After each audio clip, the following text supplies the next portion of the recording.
ശരി, right. So നമ്മൾ first സെഷനിൽ നമ്മൾ സോഷ്യോളജിയുടെ 3 കാര്യങ്ങളാണ് ഡിസ്കസ് ചെയ്തിട്ടുണ്ടായിരുന്നത്. ഫസ്റ്റ് വണ്ണായി നമ്മൾ പഠിച്ചിട്ടുണ്ടായിരുന്നത് സോഷ്യോളജി ഡെഫിനിഷൻ കവർ ചെയ്തു. എന്താണ് സോഷ്യോളജി നമ്മൾ പഠിച്ചു. ഓർമ്മയുണ്ടെന്ന് വിചാരിക്കുന്നു. റൈറ്റ് റൈറ്റ് ഓർമ്മയുണ്ടെന്ന് വിചാരിക്കുന്നു. Sociology systematic and scientific study of social structure, social system and social change. ഈ 3 കാര്യങ്ങൾ വാക്കുകൾ നമ്മൾ ഉപയോഗിച്ചിട്ടുണ്ടായിരുന്നത്. സ്ട്രക്ചർ എന്ന് പറഞ്ഞു കഴിഞ്ഞാൽ അതിൽ 3 കാര്യങ്ങൾ വരുന്നുണ്ട്. ഇൻസ്റ്റിറ്റ്യൂഷൻ വരുന്നുണ്ട്, വാല്യൂസ് വരുന്നുണ്ട്, norms. Very good, excellent, right. Then system എന്ന് പറയുന്നത് എന്താണ്? Interaction between social institutions, 2 or more social institutions, right. Change എന്ന് പറഞ്ഞാൽ നമ്മൾ എന്താ പറഞ്ഞിട്ടുണ്ടായിരുന്നത്? സോഷ്യൽ ഇൻസ്റ്റിറ്റ്യൂഷൻ കൊണ്ട് ഉണ്ടായിട്ടുള്ള ചേഞ്ച്, മാറ്റങ്ങൾ. യെസ്, അതാണ് നമ്മൾ കവർ ചെയ്തിട്ടുണ്ടായിരുന്നത്. റൈറ്റ്, ഇത്രയും കാര്യങ്ങൾ നമ്മൾ കവർ ചെയ്ത് കഴിഞ്ഞു. അത് കഴിഞ്ഞ് നമ്മൾ ഡിസ്കസ് ചെയ്തിട്ടുണ്ടായിരുന്ന നെക്സ്റ്റ് കോൺസെപ്റ്റ് എന്ന് പറയുന്നത് എന്താണ്? Emergence of sociology. റൈറ്റ്, എങ്ങനെയാണ് സോഷ്യോളജി സ്റ്റാർട്ട് ചെയ്തെന്നുള്ളതാണ് നമ്മൾ ഡിസ്കസ് ചെയ്തിട്ടുണ്ടായിരുന്നത്. റൈറ്റ്. യെസ്, യൂറോപ്പിലാണ് എന്ത് സ്റ്റാർട്ട് ചെയ്യുന്നത്? സോഷ്യോളജി സ്റ്റാർട്ട് ചെയ്യുന്നത്. യൂറോപ്പിൽ സ്റ്റാർട്ട് ചെയ്തെന്ന് പറയുമ്പോൾ ഏത് കാലഘട്ടം എന്നുള്ളത് വളരെ ഇമ്പോർട്ടൻ്റ് നമ്മൾ പറഞ്ഞിട്ടുണ്ടായിരുന്നു. റൈറ്റ്, നമ്മൾ പറഞ്ഞിട്ടുണ്ടായിരുന്ന സെഞ്ചുറീസ് ഏതെന്ന് ഓർമ്മയുണ്ടോ? റൈറ്റ്, 17th സെഞ്ചുറിയാണ് കാലഘട്ടമാണ് എന്തുന്നത് ഇതിനൊരു വഴി വെട്ടുന്നതെങ്കിലും 18th 19th സെഞ്ചുറിയിലാണ് ആക്ച്വലി എന്ത് ഡെവലപ്പ് ചെയ്യുന്നത്?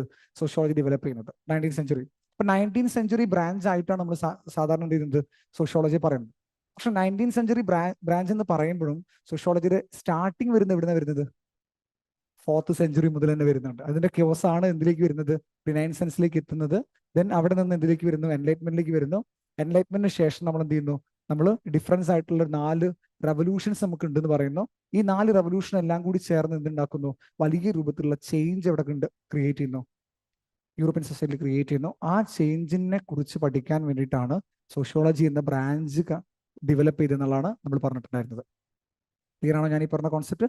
റൈറ്റ്, ഇത്രയാണ് നമ്മൾ എമർജൻസ് ഓഫ് സോഷ്യോളജിയുമായി ബന്ധപ്പെട്ട് നമ്മൾ കവർ ചെയ്തിട്ടുണ്ടായിരുന്നത്. പിന്നെ നമ്മൾ കവർ ചെയ്ത മറ്റൊരു കോൺസെപ്റ്റ് എന്നുള്ളത് സോഷ്യോളജിക്കൽ തിയറീസ് എന്നുള്ള കോൺസെപ്റ്റാണ് നമ്മൾ കവർ ചെയ്തത്. സോഷ്യോളജിയുടെ തിയറീസ് എന്ന് പറയുകയാണെങ്കിൽ എത്ര ബ്രാഞ്ച് ഉണ്ട് എന്നുള്ളത് നമ്മൾ പറഞ്ഞു.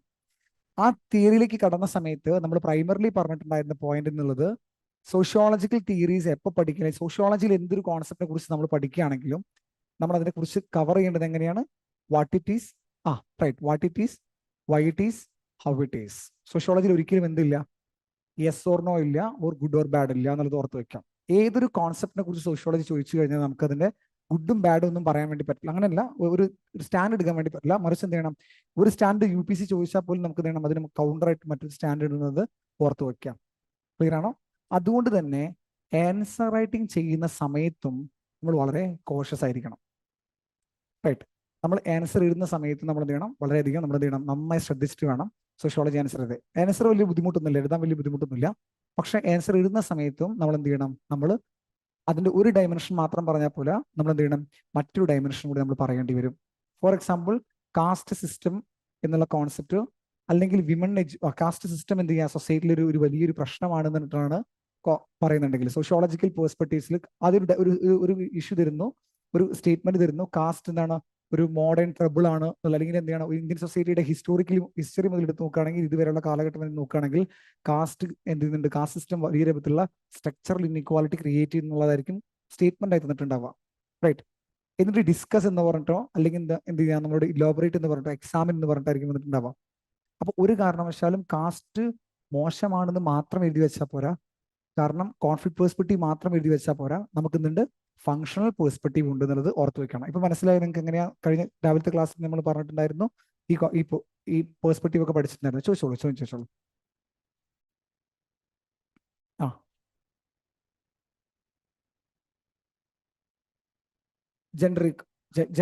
നോക്കൂ, ജെൻഡർ ഈക്വാലിറ്റി എന്നുള്ള കോൺസെപ്റ്റ് പഠിക്കുന്ന സമയത്ത് ജെൻഡർ ഈക്വാലിറ്റിക്കാൾ അപ്പുറത്തായിട്ട് ജെൻഡർ ഇൻഈക്വാലിറ്റി എന്നൊരു കോൺസെപ്റ്റ് ഉണ്ട്. റൈറ്റ്, ജെൻഡർ ഇൻഈക്വാലിറ്റി പഠിക്കുമ്പോൾ അതിന്റെ ഫങ്ഷണൽ പേഴ്സ്പെക്റ്റീവ് എന്തായിരിക്കും? ജെൻഡർ ഇൻഈക്വാലിറ്റി നല്ലതാന്ന് പറയുന്നതായിരിക്കും ആര് പറയുന്നുണ്ടാവുക? ഫങ്ഷണലിസ്റ്റ് പേഴ്സ്പെക്റ്റീവ് പറഞ്ഞിട്ടുണ്ട്. അങ്ങനെ പറഞ്ഞ തിങ്കേഴ്സ് ഉണ്ട്. റൈറ്റ്, ക്ലിയർ ആണോ ഞാൻ പറഞ്ഞത്? ജെൻഡർ ഇൻഈക്വാലിറ്റി പാസ് എന്ന് പറഞ്ഞ തിങ്കർ ഉണ്ട്, ടാൽക്കുട്ട് പാസൻ. അദ്ദേഹത്തിന് വെറുക്കൊന്നും വേണ്ട കേട്ടോ, ഇത് കേട്ടിട്ട് വെറുക്കൊന്നും വേണ്ട. പാസൻ പറയുന്നത് സൊസൈറ്റിയിൽ എല്ലാ സൊസൈറ്റിയിലും ഇൻഈക്വാലിറ്റി ഉണ്ടായിട്ടുണ്ട്. From the beginning it self ഇതുവരെയുള്ള സൊസൈറ്റി നോക്കുകയാണെങ്കിൽ ഇൻഈക്വാലിറ്റീസ് ഉണ്ടായിട്ടുണ്ട്. ഒരു സൊസൈറ്റി പോലും ഇൻഈക്വാലിറ്റി ഇല്ലാത്ത ഉണ്ടായിരുന്നില്ല എന്ന് പറഞ്ഞു. മാത്രമല്ല അദ്ദേഹം പറയുന്നത് വിമൺ ഹോം, അതായത് ഡിവിഷൻ ഓഫ് ലേബർ ചെയ്യുന്ന സമയത്ത് പുരുഷൻ പുറത്തുള്ള ജോലി ചെയ്യുന്നതും വിമൺ വീട്ടിനകത്തുള്ള ജോലി ചെയ്യുന്നതാണ് നല്ലതെന്നാണ് അദ്ദേഹം പറയുന്നത്. കാരണം ഒരു കുട്ടിയെ നല്ലപോലെ വളർത്തിയെടുക്കാൻ ടോളറൻസ് ഉള്ളത് മദറിനാണുള്ളത്. അപ്പോൾ മദർ ഏറ്റവും നന്നായിട്ട് എന്ത് ചെയ്യും, കുട്ടിയെ വളർത്തുന്നത് നോക്കിക്കോളും. മാത്രമല്ല അഡ്ജസ്റ്റ്മെന്റ് ഓഫ് അഡൾട്ട് പേഴ്സണാലിറ്റി എന്ന കോൺസെപ്റ്റ് പറയുന്നുണ്ട്. പുരുഷൻ ഭയങ്കര ഫ്യൂരിയസ് ആണ്, അപ്പം പുറത്തു പോയി വല്ല പ്രശ്നം ഉണ്ടാക്കി തിരിച്ചു വന്നാലും അവനെ കാം ഡൗൺ ചെയ്യിപ്പിക്കുന്ന ആരാണ്? സ്ത്രീയാന്നൊക്കെ പറഞ്ഞിട്ട് പറയുന്നുണ്ട്. ഇത് കേട്ട് പേടിക്കണ്ട. നേരെ തിരിച്ച് വേറൊരു ഡൈമെൻഷൻ വരുന്നുണ്ട്. എന്താണ് ആ ഡൈമെൻഷൻ? നേരെ തിരിച്ചാ പറഞ്ഞത്. ജെൻഡർ ഇൻഇക്വാലിറ്റി വലിയ ഇൻജസ്റ്റിസ് ആണെന്ന് പറയുന്ന പേഴ്സ്പെക്റ്റീവ് ഉണ്ട്. ക്ലിയർ ആണോ? അപ്പം ഏതൊരു കോൺസെപ്റ്റ് എടുത്താലും സോഷ്യോളജിയിൽ ആ ഒരു കോൺസെപ്റ്റ് ഒന്നും ഒരു ഡൈമെൻഷൻ മാത്രമല്ല കവർ ചെയ്യുക, മറ്റൊരു ഡൈമെൻഷൻ നമുക്ക് എന്ത് ചെയ്യും, പറഞ്ഞു തരും. ക്ലിയർ ആണോ? നമുക്ക് പഠിക്കാം കേട്ടോ. നമുക്ക് ഈ ഇൻട്രസ്റ്റിംഗ് പോയിന്റ് ഞാൻ എന്റെ പേരെടുത്ത് വിളിച്ച് ഞാൻ പറഞ്ഞിട്ടുണ്ട്. റൈറ്റ്, ആ കോൺസെപ്റ്റ് പഠിക്കുമ്പോൾ ഞാൻ പറഞ്ഞിട്ടുണ്ട്. റൈറ്റ്, കുഴപ്പമില്ല നീതു. റൈറ്റ്, അവിടെ ചോദിച്ച ചോദ്യം നല്ല ചോദ്യമാണ്, അതുകൊണ്ടാണ് ഞാൻ അങ്ങനെ എടുത്ത് എക്സ്പ്ലെയിൻ ചെയ്തത്. റൈറ്റ്, ജെൻഡർ ഇൻഈക്വാലിറ്റിയെ സപ്പോർട്ട് ചെയ്യുന്ന ഗ്രൂപ്പുണ്ട്, ഡിസഗ്രി ചെയ്യുന്ന ഗ്രൂപ്പുണ്ട്. റൈറ്റ്, ഇനി പലതരത്തിലുള്ള പേഴ്സ്പെക്ടീവ്സ്. അപ്പം പ്രൈമറിലി നമ്മൾ ഇന്ന് കവർ ചെയ്യുന്നത് 5 പേഴ്സ്പെക്റ്റീവ് നമ്മൾ കവർ ചെയ്തിട്ടുണ്ടായിരുന്നു. 5 പേഴ്സ്പെക്റ്റീവ് എന്ന് പറയുന്നത് ഏതൊക്കെയായിരുന്നു? 5 പേഴ്സ്പെക്റ്റീവ്സ്. റൈറ്റ്, ഒന്ന് ഫംഗ്ഷനിസ്റ്റ് പേഴ്സ്പെക്റ്റീവ്. എന്തിനെ കുറിച്ച് പഠിക്കുകയാണെങ്കിലും സോഷ്യൽ ഓർഡർ മെയിൻറ്റെയിൻ ചെയ്യണം എന്നുള്ളതാണ് അവർ പറയുന്നത്. Whether it is gender inequality ആണെങ്കിലും ജെൻഡർ ഇൻഇക്വാലിറ്റി മെയിൻറ്റെയിൻ ചെയ്ത് മുന്നോട്ട് പോകണം എന്നുള്ളതാണ് അവർ പറയുന്നത്. ആര് പറയുന്നത്? ഫംഗ്ഷനിസ്റ്റ് പേഴ്സ്പെക്റ്റീവ്സ് പറയുന്നത്. എപ്പോഴും ഓർഡർ ആൻഡ് സ്റ്റെബിലിറ്റി മെയിൻറ്റെയിൻ ചെയ്യണം. എന്നിട്ട് അവർ ഒരു കാര്യം കൂടി പറയുന്നുണ്ട്. What ever exist in this society it has it's on functionality. എന്തെങ്കിലും ഒരു കോൺസെപ്റ്റ് ഈ സൊസൈറ്റിയിൽ ഉണ്ടെങ്കിൽ അതിന് എന്തെങ്കിലും കാര്യം ഉണ്ടായിരിക്കും എന്നാണ് പറയുന്നത്. ഇനീക്വാലിറ്റി ഇവിടെ ഉണ്ടോ? ഉണ്ടെങ്കിൽ അതിനൊരു കാരണം ഉണ്ടായിരിക്കും. റൈറ്റ്, അപ്പൊ അതിന് നമുക്ക് എന്ത് ചെയ്യാൻ പറ്റില്ല, നമുക്ക് ഒഴിവാക്കാൻ വേണ്ടി പറ്റില്ല എന്നുള്ളതാണ് ഫംഗ്ഷനിസ്റ്റ് പേഴ്സ്പെക്റ്റീവ് പറയുന്നത്. ക്ലിയർ ആണോ ഞാൻ ഈ പറഞ്ഞ കോൺസെപ്റ്റ്? ഇനി സെക്കൻഡ് പേഴ്സ്പെക്റ്റീവ്സിലേക്ക് വരാം. കോൺഫ്ലിക്റ്റ് പേഴ്സ്പെക്റ്റീവ് പറയുന്നത് എന്താണ്? ജെൻഡർ ഇൻഇക്വാലിറ്റി എടുത്ത് നോക്കുകയാണെങ്കിൽ അതിന് എന്താ പറയാ, നെഗറ്റീവായിട്ട് പറയാം. Gender inequality is A product of capitalism എന്ന് പറയുന്നുണ്ട്. ജെൻഡർ ഇൻഇക്വാലിറ്റി എന്നത് ക്യാപിറ്റലിസം കൊണ്ടുവന്ന കോൺസെപ്റ്റ് ആണ്. എന്തിനാണ്? വളരെ സിമ്പിളായി പറഞ്ഞു കഴിഞ്ഞാൽ പുരുഷന്മാരായിരുന്നു ക്യാപിറ്റലിസത്തിന് ആദ്യം വേണ്ടിയിരുന്നത്. എവിടെ വേണ്ടിയിരുന്നത്? വലിയ വലിയ കമ്പനികളൊക്കെ തുടങ്ങിയപ്പം അവിടെ വലിയ വലിയ കമ്പനികൾക്ക് മസിലുള്ള ആളുകളെയാണ്, സ്ട്രെങ്ത് ഉള്ള ആളുകളെയാണ് വേണ്ടി വന്നിരുന്നത്. അപ്പൊ അവരെ മാത്രമേ എന്ത് ചെയ്തു, കമ്പനി റിക്രൂട്ട് ചെയ്തുള്ളൂ.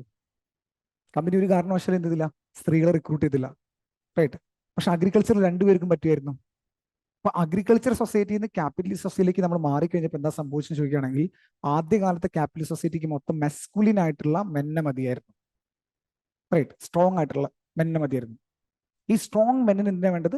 മിഷൻസ് പ്രവർത്തിപ്പിക്കാൻ. അപ്പൊ സ്ട്രോങ് മെന്ന് മതിയായതുകൊണ്ട് തന്നെ അവർ വർക്ക് ഫോഴ്സ് മൊത്തം അവർക്ക് ഡിമാൻഡ് ചെയ്തിരുന്നത് മെയിലിനെ മാത്രമാണ് അവർ ഡിമാൻഡ് ചെയ്തിട്ടുണ്ടായിരുന്നത്. ക്ലിയർ ആണോ ഞാൻ ഈ പറഞ്ഞത്? പക്ഷെ എന്താ സംഭവിച്ചത്? അപ്പൊ നേരത്തെ പറഞ്ഞ ഗ്രീൻ റെവല്യൂഷന്റെ പോലെ പറഞ്ഞ പോലെ ഇത് വിമൺ ഒക്കെ ഡൊമസ്റ്റിക്കേറ്റഡ് ആയി മാറി. ഇനി ഈ വിമൺ ഒക്കെ ഡൊമസ്റ്റിക്കേറ്റഡ് ആയതുകൊണ്ട് വിമൺ എന്ത് ചെയ്യാന്നറിയോ? ഈ കമ്പനിയിൽ വർക്ക് ചെയ്യുന്ന പുരുഷന്മാർ നേരെ തിരിച്ച് എങ്ങോട്ടേക്ക് പോകും? വീട്ടിലേക്ക് പോകും. വീട്ടിലേക്ക് പോകുമ്പോൾ അവർക്ക് അവിടെ ഒരു ചീപ്പ് ലേബറിനെ കിട്ടും. ചീപ്പ് ലേബറിനെ, അതായത് അവർക്ക് ഫുഡ് ഉണ്ടാക്കാൻ, അവരുടെ ഡ്രസ്സ് കഴുകി കൊടുക്കാൻ, അവരെ കാര്യങ്ങൾ നോക്കാൻ, അവരെ ഫീഡ് ചെയ്യാൻ ഒക്കെ എന്ത് ചെയ്യാം, ഒരു ചീപ്പ് ലേബറിനെ അവർക്ക് കിട്ടുന്നുണ്ട്. ക്ലിയർ ആണോ ഞാൻ ഈ പറഞ്ഞ കോൺസെപ്റ്റ്? റൈറ്റ്, അതായത് ഹൗസ് വൈഫ് എന്നുള്ള കോൺസെപ്റ്റ്. റൈറ്റ്, ഹൗസ് വൈഫ് എന്ന കോൺസെപ്റ്റ് ആക്ച്വലി ബിഗിൻ ചെയ്തത് ക്യാപിറ്റലിസത്തിന്റെ ഭാഗമായിട്ടാണെന്നാണ് മാർക്സിയൻ തിങ്കേഴ്സ് പറയുന്നത്, ഓർ കോൺഫ്ലിക്റ്റ് പേഴ്സ്പെക്റ്റീവ്സ് പറയുന്നത്. നമ്മളിപ്പോൾ ഡിസ്കസ് ചെയ്തുകൊണ്ടിരിക്കുന്ന പോയിന്റ് എന്താണ്? ജെൻഡർ ഇൻഇക്വാലിറ്റി എങ്ങനെ അപ്ലൈ ആവുന്നു എന്നുള്ള പറയുന്നത് കേട്ടോ. ആദ്യം നമ്മൾ ജെൻഡർ ഈക്വാലിറ്റി എന്താണ്, പോസിറ്റീവാണ് നമ്മൾ പറഞ്ഞു. റൈറ്റ്, ഇപ്പൊ ഈ പേഴ്സ്പെക്റ്റീവ് പറയുന്നത് എങ്ങനെയാണ്? ടോട്ടലി നെഗറ്റീവ് ആണ്. ക്യാപിറ്റലിസത്തിന്റെ ബൈ പ്രോഡക്റ്റ് ആണ് എന്ത്? ജെൻഡർ ഇൻഇക്വാലിറ്റി എന്നുള്ളതാണ് പറയുന്നത്. ഇനി മൂന്നാമത്തെ കോൺസെപ്റ്റിലേക്ക് വരാം. ഇന്റർപ്രറ്റീവ് ഓർ ഇന്ററാക്ഷനിസ്റ്റ് പേഴ്സ്പെക്റ്റീവ്സ് എന്താ പറയുന്നത് നോക്കാം. ഇവർ പറയുന്നത് ഒരു ന്യൂട്രൽ ആയിട്ടുള്ള സ്റ്റാൻഡ് എടുക്കാനാണ് പറയുന്നത്. ഓരോ സ്ഥലങ്ങളിലും നമുക്ക് എന്ത് ചെയ്യാം, ചെന്ന് എക്സ്പീരിയൻസ് ചെയ്യുമ്പോൾ മാത്രമേ നമുക്ക് എന്ത് ചെയ്യാണ്, ആ രാജ്യത്തെയോ ആ സൊസൈറ്റിയിലെയോ ഇൻഇക്വാലിറ്റി നമുക്ക് മനസ്സിലാക്കാൻ പറ്റുള്ളൂ. ചിലപ്പോൾ ഇന്ത്യയിലെ ജെൻഡർ ഇൻഇക്വാലിറ്റി എന്തായിരിക്കും? ഡിഫറെന്റ് ആയിരിക്കും. റൈറ്റ്, ഇവിടെ വന്ന് നോക്കുന്ന സമയത്ത് നമുക്ക് മനസ്സിലാക്കാൻ വേണ്ടി പറ്റുള്ളൂ എന്താണ് ഇവിടെ ജെൻഡർ ഇക്വാലിറ്റി എങ്ങനെയാണ്. ഇവിടുത്തെ ആളുകളോട് സംസാരിക്കുമ്പോൾ നമുക്ക് മനസ്സിലാക്കാൻ വേണ്ടി പറ്റുള്ളൂ. ആക്ച്വലി നമുക്ക് പുറമേ നോക്കുന്ന എല്ലാ റിയാലിറ്റി നമ്മൾ ഇവിടെ വന്ന് ഇവിടുത്തെ ആളുകളോട് സംസാരിക്കുമ്പോൾ നമുക്ക് അറിയാൻ വേണ്ടി പറ്റുള്ളൂ ജെൻഡർ ഇൻഇക്വാലിറ്റി എത്രമാത്രം ഇവിടെ ഉണ്ട് എന്നുള്ളത്. ഫോർ എക്സാമ്പിൾ, റൈറ്റ്, ഇന്ത്യയിലെ സ്ത്രീകൾ ഇപ്പോഴും പ്രൗഡായിട്ട് കാണുന്ന ഒരു കോൺസെപ്റ്റാണ് താലിമാല. റൈറ്റ്, സിന്ദൂരം. റൈറ്റ്, ഇതൊക്കെ എൻ്റെ പുരുഷനെ. റൈറ്റ്, ഇങ്ങനെയുള്ള രൂപത്തിലാണ് എന്ത് ചെയ്യുന്നത്, കാണുന്നത്. കുറെ ആള്, നിങ്ങളല്ല കേട്ടോ, നിങ്ങളെ ഞാൻ അതിൽ ഉൾപ്പെടുത്തിയില്ല. റൈറ്റ്, റൂറൽ ഏരിയയിലേക്ക് വരുമ്പം സ്ത്രീകൾ ഇപ്പോഴും എന്ത് ചെയ്യുന്നുണ്ട്, സിന്ദൂരത്തിനും താലിമാലയ്ക്കും ഒക്കെ ഇമ്പോർട്ടൻസ് കൊടുക്കും. ഞാൻ പറഞ്ഞ ശരിയല്ലേ? പക്ഷെ അതുപോലും സിമ്പിൾ ഓഫ് എന്താണ്, പാട്രിയാർക്കിയാണ്, ജെൻഡർ ഇൻഇക്വാലിറ്റി ആണ്. റൈറ്റ്. പുരുഷന്മാരെന്ത് വലിയ തിലകം ചാർത്തി നടക്കാത്തത്? റൈറ്റ്. എന്തേ താലിമാല പുരുഷന്മാർ മൊത്തിട്ട് നടക്കാത്തത്? റൈറ്റ്. എന്തേ വെയിലിടാത്തത് പുരുഷന്മാർ? വെയിൽ മനസ്സിലായില്ലേ? ഈ സാരി ഇങ്ങനെ അന്യ പുരുഷനെ കാണുമ്പോൾ, നമ്മൾ അന്യ സ്ത്രീനെ കാണുമ്പോൾ നമ്മൾ നമ്മൾ മാറ്റാറുണ്ടോ? നമ്മൾ മറക്കാറുണ്ടോ? അന്യ സ്ത്രീനെ കാണുമ്പോൾ നമ്മൾ എന്തെങ്കിലും ഷർട്ട് എടുത്ത് നിന്ന് മറക്കാറുണ്ടോ? ഇല്ല. റൈറ്റ്. ഇതൊക്കെ എന്താ? പാട്രിയാർക്കിയുടെ സിമ്പിൾസ് ആണ്. റൈറ്റ്. അപ്പൊ നമ്മൾ വന്ന് ആ സൊസൈറ്റിയിലുള്ള ആളുകളുടെ ഇന്ററാക്ട് ചെയ്യുമ്പോഴേ നമുക്ക് എന്ത് ചെയ്യുള്ളൂ, നമുക്ക് യഥാർത്ഥത്തിൽ അവിടെ എത്രമാത്രം പാട്രിയാർക്കി ഉണ്ട്, ജെൻഡർ ഇൻഇക്വാലിറ്റി എന്നൊക്കെ മനസ്സിലാക്കാൻ വേണ്ടി പറ്റുള്ളൂ. ക്ലിയർ ആണോ? റൈറ്റ്. അതും എങ്ങനെ പഠിക്കാം? സിമ്പിൾസ് വെച്ച് പഠിക്കാം. ഇപ്പൊ നേരത്തെ പറഞ്ഞ പോലെ എന്താണ്, സിന്ദൂരം വെച്ചും താലിമാല വെച്ചും ഒക്കെ നമുക്ക് എന്ത് ചെയ്യാം, ആ സൊസൈറ്റിയിലെ പാട്രിയാർക്കി കുറിച്ച് പഠിക്കാം. ഇനി എന്റെ കൂടെ വരണേ. നമ്മൾ ഇന്ന് രാവിലെ പറയാത്ത പോയിന്റ് ആണ് പറയുന്നത്. ഫിനോമിനോളജിയിലേക്ക് വരികയാണെങ്കിൽ വാട്ട് പീപ്പിൾ തിങ്ക് എന്നുള്ള കോൺസെപ്റ്റ് അവിടെ ഉള്ളത്. തിങ്ക്. വാട്ട് പീപ്പിൾ ഡു എന്നുള്ളതാണ് ഇവിടെ ഉള്ളത്. ആദ്യ കാലഘട്ടങ്ങളിൽ എമർജ് ചെയ്ത ഒരു ബ്രാഞ്ചസ് ഓഫ് നോളജ് ആയിരുന്നു, തിയറിറ്റിക്കൽ ബ്രാഞ്ചാണ് എത്നോ മെത്തഡോളജി എന്നുള്ളത്. എത്നോ മെത്തഡോളജി പറയുന്നത്, നമ്മളൊരു കാര്യത്തിനെ കുറിച്ച് പഠിക്കുകയാണെങ്കിൽ ആളുകൾ എന്ത് ചെയ്യുന്നു എന്നുള്ള ആക്ഷൻ വെച്ച് പഠിക്കണം. ഏതാണ്? Action. Action is important. Action എന്നുള്ള കോൺസെപ്റ്റ് വളരെ ഇമ്പോർട്ടൻ്റ് ആണ് ആര് പറയുന്നത്? എത്നോ മെത്തഡോളജിസ്റ്റ് പറയുന്നത്. അതായത് നിങ്ങളൊരു നാട്ടിൽ പോയിട്ട്, ഒരു ട്രൈബൽ ഏരിയയിൽ പോയിട്ട് നിങ്ങൾ ട്രൈബ്സിനെ കുറിച്ച് പഠിക്കാമെന്ന് വിചാരിക്കാം. റൈറ്റ്. ട്രൈബ്സിനെ കുറിച്ച് പഠിക്കുന്ന സമയത്ത് വലിയൊരു ആൽമരമുണ്ട് ട്രൈബ്സ് എന്ന് വിചാരിക്കാം. വലിയൊരു ആൽമരം ഉണ്ടെന്ന് വിചാരിക്കാം. ഈ ആൽമരത്തിനെ എല്ലാ ആളുകളും എന്ത് ചെയ്യുന്നുണ്ട്? എല്ലാ ദിവസവും രാവിലെ പോയിട്ട് എന്ത് ചെയ്യുന്നുണ്ട്? പ്രാർത്ഥിക്കുന്നുണ്ട്, കൈകൂപ്പി പ്രാർത്ഥിക്കുന്നുണ്ട്. അവർ ചെയ്യുന്ന ആക്ഷൻ എന്താണ്? കൈകൂപ്പി ആൽമരത്തിനെ പ്രാർത്ഥിക്കുന്നു. നമുക്കത് ഒരു കാര്യം മനസ്സിലാക്കാം. നമ്മൾ അവിടെ പോയി ആളുടെ ഇന്ററാക്ട് ചെയ്യുമ്പോഴും അവർ ചെയ്യുന്ന ആക്ഷൻ വെച്ച് നമുക്കൊരു കാര്യം മനസ്സിലാക്കാൻ വേണ്ടി പറ്റും. ആ ആൽമരത്തിനെ അവരെന്തോടുകൂടി കാണുന്നുണ്ട്? വളരെ ഡിവൈൻ ആയിട്ട് കൺസിഡർ ചെയ്യുന്നത് നമുക്ക് മനസ്സിലാക്കാൻ വേണ്ടി പറ്റും. സോഷ്യോളജിക്കൽ റിസർച്ച് നടത്തുമ്പോൾ നമ്മൾ എങ്ങനെ നടത്തണം? ആക്ഷൻ വെച്ചിട്ട്. നമ്മൾ ആക്ഷൻ ആരാണോ ചെയ്യുന്നത് അവരുടെ ആക്ഷനെ ഇന്റർപ്രറ്റ് ചെയ്യണം എന്നുള്ളതാണ് എന്ത് പറയുന്നത്? എത്നോ മെത്തഡോളജി ഗ്രൂപ്പ് പറയുന്നത്. ക്ലിയർ ആണോ? റൈറ്റ്. സ്ത്രീകൾ നമ്മുടെ നാട്ടിൽ പാട്രിയാർക്കിയെ കുറിച്ച് പഠിക്കാൻ വരികയാണെങ്കിൽ നമ്മൾ ഗ്രാമങ്ങളിലേക്ക് പോവുകയും ആളുകൾ നോക്കി മനസ്സിലാക്കുകയും ചെയ്യുമ്പോൾ പറയും, സ്ത്രീകൾ എന്ത് ചെയ്യും? പുരുഷന്മാർ വരുന്ന സമയത്ത് എന്ത് ചെയ്യാം? ഭയങ്കര ബഹുമാനം കാണിക്കുന്ന പോലെ എന്ത് ചെയ്യാം? റൈറ്റ്. വല്ല പതി പരമേശ്വർ എന്നൊക്കെ പറഞ്ഞ യെസ്, ആരടി ഒഴിയുന്നു, മറ്റേ സാധനം കൊണ്ട് നോക്കുന്നു, ഈ സാധനങ്ങളൊക്കെ ഉണ്ടായിരിക്കും. ഇതൊക്കെ വെച്ച് നമ്മളൊരു ഒരു ഒരു ഒരു ഒരു ഒബ്സർവേഷൻ എത്തണം. എന്താണ് ഒബ്സർവേഷൻ? ഇന്ത്യയിൽ പാട്രിയാർക്കി സർവൈവ് ചെയ്യുന്നുണ്ട് വിത്ത് എന്താണ് വിമൺ പോലും എന്ത് ചെയ്യുന്നുണ്ട്? അതിനെ സപ്പോർട്ട് ചെയ്യുന്ന രൂപത്തിലാണ് നമ്മൾ കൺക്ലൂഷൻ കൊടുക്കുന്നത് വിചാരിക്കാം. പക്ഷെ എത്നോ മെത്തഡോളജിക്ക് കൗണ്ടറായിട്ട് പിന്നീട് ഒരു പേഴ്സ്പെക്റ്റീവ് ഒറിജിനേറ്റ് ചെയ്ത് വന്നു. അതിന്റെ പേരാണെന്ത്? ഫിനോമിനോളജി. ഫിനോമിനോളജി പറഞ്ഞു, എത്നോ മെത്തഡോളജി പറയുന്ന പോലെ നമ്മൾ കാര്യങ്ങൾ പഠിക്കരുത്. ഒരു സ്ഥലത്ത് പോയി ആ സ്ഥലത്തെ ഇഷ്യൂസ് നമ്മൾ കണ്ട് മനസ്സിലാക്കുക എന്ന് പറയുമ്പോൾ നമ്മൾ ആക്ഷൻ മാത്രമല്ല പഠിക്കേണ്ടത്, മറിച്ച് നമ്മൾ എന്ത് പഠിക്കണം? What people think is equally important. ഞാൻ ചിലപ്പോൾ എന്ത് ചെയ്യും, മറ്റേ എൻ്റെ പാർട്ട്ണർ ചിലപ്പോൾ എന്ത് ചെയ്യാം, മറ്റേ സാധനമൊക്കെ ചെയ്യുന്നുണ്ടെങ്കിലും ഉള്ളിൽ ഫുള്ള് സമയം കിട്ടിയ തലക്കടിച്ച് കൊല്ലാനായിരിക്കും താല്പര്യം ഉണ്ടാവുക. റൈറ്റ്. പക്ഷെ പുറത്തെ ആൾക്കാരെ കാണിക്കാനോ അല്ലെങ്കിൽ എന്ത് ചെയ്യാണ്, ബാക്കിയുള്ള സംഭവത്തിന് വേണ്ടിയിട്ടൊക്കെ എന്ത് ചെയ്യും, ഭയങ്കര പതി പരമേശ്വർ എന്നിട്ടുള്ള രൂപത്തിലായിരിക്കും. അങ്ങനത്തെ ഇല്ലേ, പതി പരമേശ്വർ എന്നല്ല പറയാം. റൈറ്റ്. പതി പതി പതി പത്നി പതി പരമേശ്വർ എന്ന് പറയും. രണ്ടും പറയണ്ടോ? ഓക്കെ, ശരി, താങ്ക് യു. അപ്പൊ പതി പരമേശ്വർ, പതി പത്നി, യെസ്, ആ സാധനം. റൈറ്റ്. അതായത് ഭർത്താവാണ് ടോപ്പ് സംഭവം എന്ന് വിചാരിക്കുന്നുണ്ടാവും. ഈ ആക്ഷൻ കണ്ട് നിങ്ങൾക്ക് മനസ്സിലാവുന്ന എന്തായിരിക്കും? ചിലപ്പോൾ ഭയങ്കര അടിപൊളി ബന്ധമായിരിക്കും. പക്ഷെ അങ്ങനെ ആയിരിക്കണമെന്നില്ല ആ വ്യക്തി ചിന്തിക്കുന്നത്. ആ വ്യക്തി ഇന്റർവ്യൂ ചെയ്യുമ്പോഴാണ് മനസ്സിലാവുന്നത്. ഇപ്പൊ നേരത്തെ ട്രൈബ്സിന്റെ കേസ് ഞാൻ പറഞ്ഞു, വലിയൊരു ആൽമരത്തിൽ എല്ലാ ട്രൈബും വന്ന് പ്രാർത്ഥിക്കുമ്പോൾ നമ്മൾ ഒരാളെ വിളിച്ചിട്ടുണ്ടോ? ഇതിനെ പ്രാർത്ഥിക്കുന്നത് കാരണന്മാർ കുറെ ആൾ പ്രാർത്ഥിക്കുന്ന, ഞാൻ അതുകൊണ്ട് പ്രാർത്ഥിക്കുന്നു, ഇങ്ങനെയും പറഞ്ഞോടെ. റൈറ്റ്.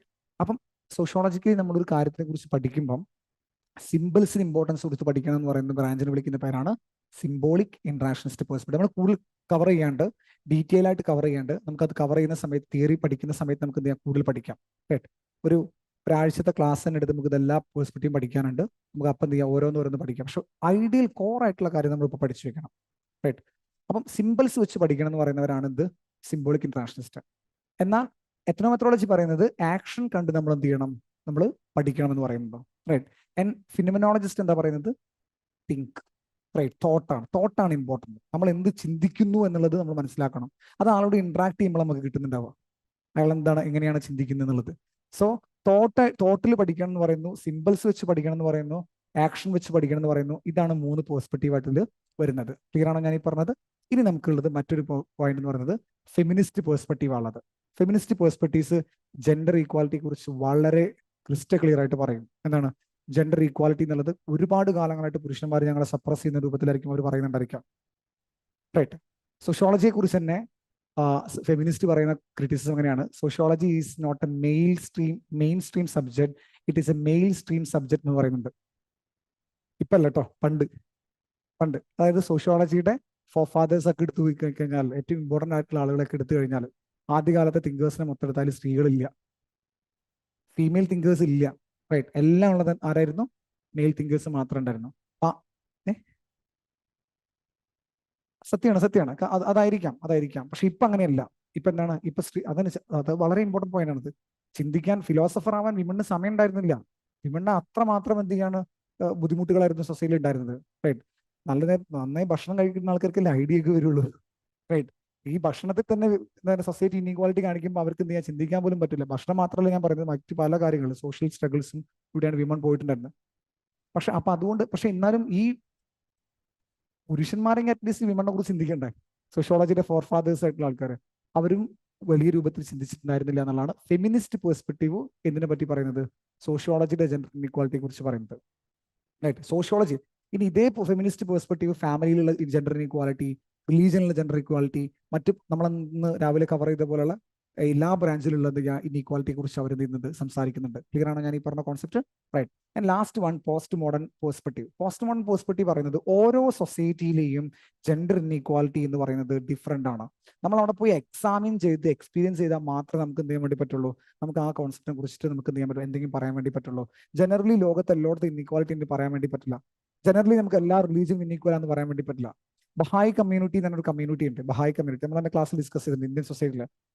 ഇപ്പൊ ലോകത്തെ എല്ലാ റിലീജിയനും പാട്രിയാർക്കാന്ന് പറയാൻ വേണ്ടി പറ്റുമോ? പറ്റില്ല. ബഹായ് കമ്മ്യൂണിറ്റി എന്തുണ്ട്, അവര് ഒരിക്കലും എന്തില്ല, അവർ ജെൻഡർ ഇൻഇക്വാലിറ്റിക്കെതിരെ ശക്തമായി വരുന്നതും ജെൻഡർ ഈക്വാലിറ്റി പറയുന്ന റിലീജിയനുമാണ്. നമുക്ക് എല്ലാത്തിനെയും ക്ലബ് ചെയ്ത് പറയാൻ വേണ്ടി പറ്റില്ല എന്നുള്ളതാണ് പോസ്റ്റ് മോഡേൺ പേഴ്സ്പെക്റ്റീവ് എന്ന് ജനറലി പറയുന്നത്. ഇത്രയും പേഴ്സ്പെക്റ്റീവ്സ് നിങ്ങളൊന്ന് ഓർത്ത് വയ്ക്കാം. മേജർ പേഴ്സ്പെക്റ്റീവ്സ് ആണ് ഇത്രയും പേഴ്സ്പെക്റ്റീവ്സ്. നമുക്ക് ഇനിയും പഠിക്കാനുണ്ട്. പല ക്ലാസ്സുകളായിട്ട് നമുക്ക് എന്ത് ചെയ്യാം, ഇത് കവർ ചെയ്ത് നമുക്ക് കൊണ്ടുവരാൻ വേണ്ടി പറ്റും. ക്ലിയർ ആണോ ഞാൻ ഈ പറഞ്ഞ കോൺസെപ്റ്റ്? സോ ഇത്രയും കാര്യങ്ങൾ ഓർത്ത് വയ്ക്കാം. ഇനി നമുക്ക് ഇതിന്റെ കൂടെ തന്നെ നമുക്ക് കവർ ചെയ്യാനുള്ള മറ്റൊരു കോൺസെപ്റ്റ് എന്ന് പറയുന്നത് സോഷ്യോളജിയിലെ തിങ്കേഴ്സിനെയാണ് നമുക്ക് കവർ ചെയ്യാനുള്ളത്. റൈറ്റ്. സോഷ്യോളജിക്കൽ തിങ്കേഴ്സിനെ നമുക്ക് നമ്മുടെ ടെക്സ്റ്റ് ബുക്കിൽ, അതായത് നമ്മുടെ സിലബസിൽ സോഷ്യോളജിക്കൽ തിങ്കർ എന്നത് 4th മൊഡ്യൂൾ ഉണ്ട്. സോഷ്യോളജിക്കൽ തിങ്കർ എന്ന് പറഞ്ഞിട്ടൊരു 4th മൊഡ്യൂൾ. അതിൽ 6 തിങ്കേഴ്സ് നമുക്ക് പഠിക്കാനുണ്ട്. 6 തിങ്കേഴ്സും അവരുടെ സബ് തിയറീസും പഠിക്കാനുണ്ട്. ഇത്രയും തിങ്കേഴ്സ് ആണ് സോഷ്യോളജിയിൽ ഏറ്റവും ഇമ്പോർട്ടൻ്റ് ആയിട്ടുള്ള തിങ്കേഴ്സ്. നമുക്ക് നോക്കാം അവർ ഏതൊക്കെ ബ്രാഞ്ചിൽ വരുന്ന ആളുകളാണ്, എങ്ങനെയാണെന്നൊക്കെ നമുക്ക് പഠിക്കാം. റൈറ്റ്. ഇപ്പൊ തന്നെ നമുക്ക് പഠിച്ചു കേട്ടോ. ഇപ്പൊ നിങ്ങൾക്ക് ഇത് പേരൊന്നും, കുറച്ച് പേരുകളെ അറിയുള്ളൂ. പക്ഷെ ഞാൻ ഇനി പറയുമ്പോൾ നിങ്ങൾക്ക് വേഗം കണക്ട് ചെയ്യാൻ വേണ്ടി പറ്റും. ഇവരൊക്കെ ആശയം എന്തായിരിക്കും നിങ്ങൾക്ക് വേഗം ഐഡന്റിഫൈ ചെയ്യാൻ വേണ്ടി പറ്റും. ഫസ്റ്റ് വൺ നോക്കുന്നത് ക്ലാസിക്കൽ തിങ്കേഴ്സ്, സെക്കൻഡ് വൺ നമ്മൾ നോക്കുന്നത് American thinkers. First one classical തിങ്കേഴ്സിന് വേറൊരു പേരും കൂടെ യൂറോപ്യൻ തിങ്കേഴ്സ് എന്ന് വേണമെങ്കിൽ വിളിക്കാം. റൈറ്റ്. സോഷ്യോളജിയുടെ ഫൗണ്ടിങ് ഫാദേഴ്സ് ആയിട്ട് പറയുന്നത് ഈ 3 പേരെയാണ്. ഫൗണ്ടിങ് ഫാദർ അല്ല, എന്താണ് ഫൗണ്ടിങ് ഫാദേഴ്സ്. റൈറ്റ്. അച്ഛന്മാർ, റൈറ്റ്, എന്ന് വിളിക്കുന്നത്. Wait right. നല്ല പോയിന്റ്. അത് ഞാൻ ആ ക്വസ്റ്റിനിക്ക് വരുന്ന ഉറപ്പായിരുന്നു. റൈറ്റ്. ഫൗണ്ടിങ് ഫാദർ ആയിട്ട് പലരും പറയുന്നത് ആരാണ്? അഗസ്റ്റ് കോംതിനെയാണ് പറയുന്നത്. ബട്ട് ഫൗണ്ടിങ് ഫാദേഴ്സ് ആയിട്ട് പറയുന്നത് കാൾ മാർക്സ്, എമീൽ ഡർഖീം, മാക്സ് വെബർ. ഇവർ 3 പറയുന്നത്. ഇനി എന്തുകൊണ്ട് UPC സിലബസിൽ സോഷ്യോളജി തിങ്കേഴ്സിനെ പഠിക്കാൻ വേണ്ടി പറഞ്ഞപ്പം എന്തുകൊണ്ട് സോഷ്യോളജി ഉണ്ടാക്കിയ മനുഷ്യനെ തന്നെ ഒഴിവാക്കി എന്നുള്ളൊരു ക്വസ്റ്റ്യൻ നിങ്ങൾ ചോദിക്കണം. റൈറ്റ്. ചോദിച്ചിരിക്കുന്നു അല്ലേ ഡോണേ? റൈറ്റ്. ചോദിച്ചിരിക്കുന്നു.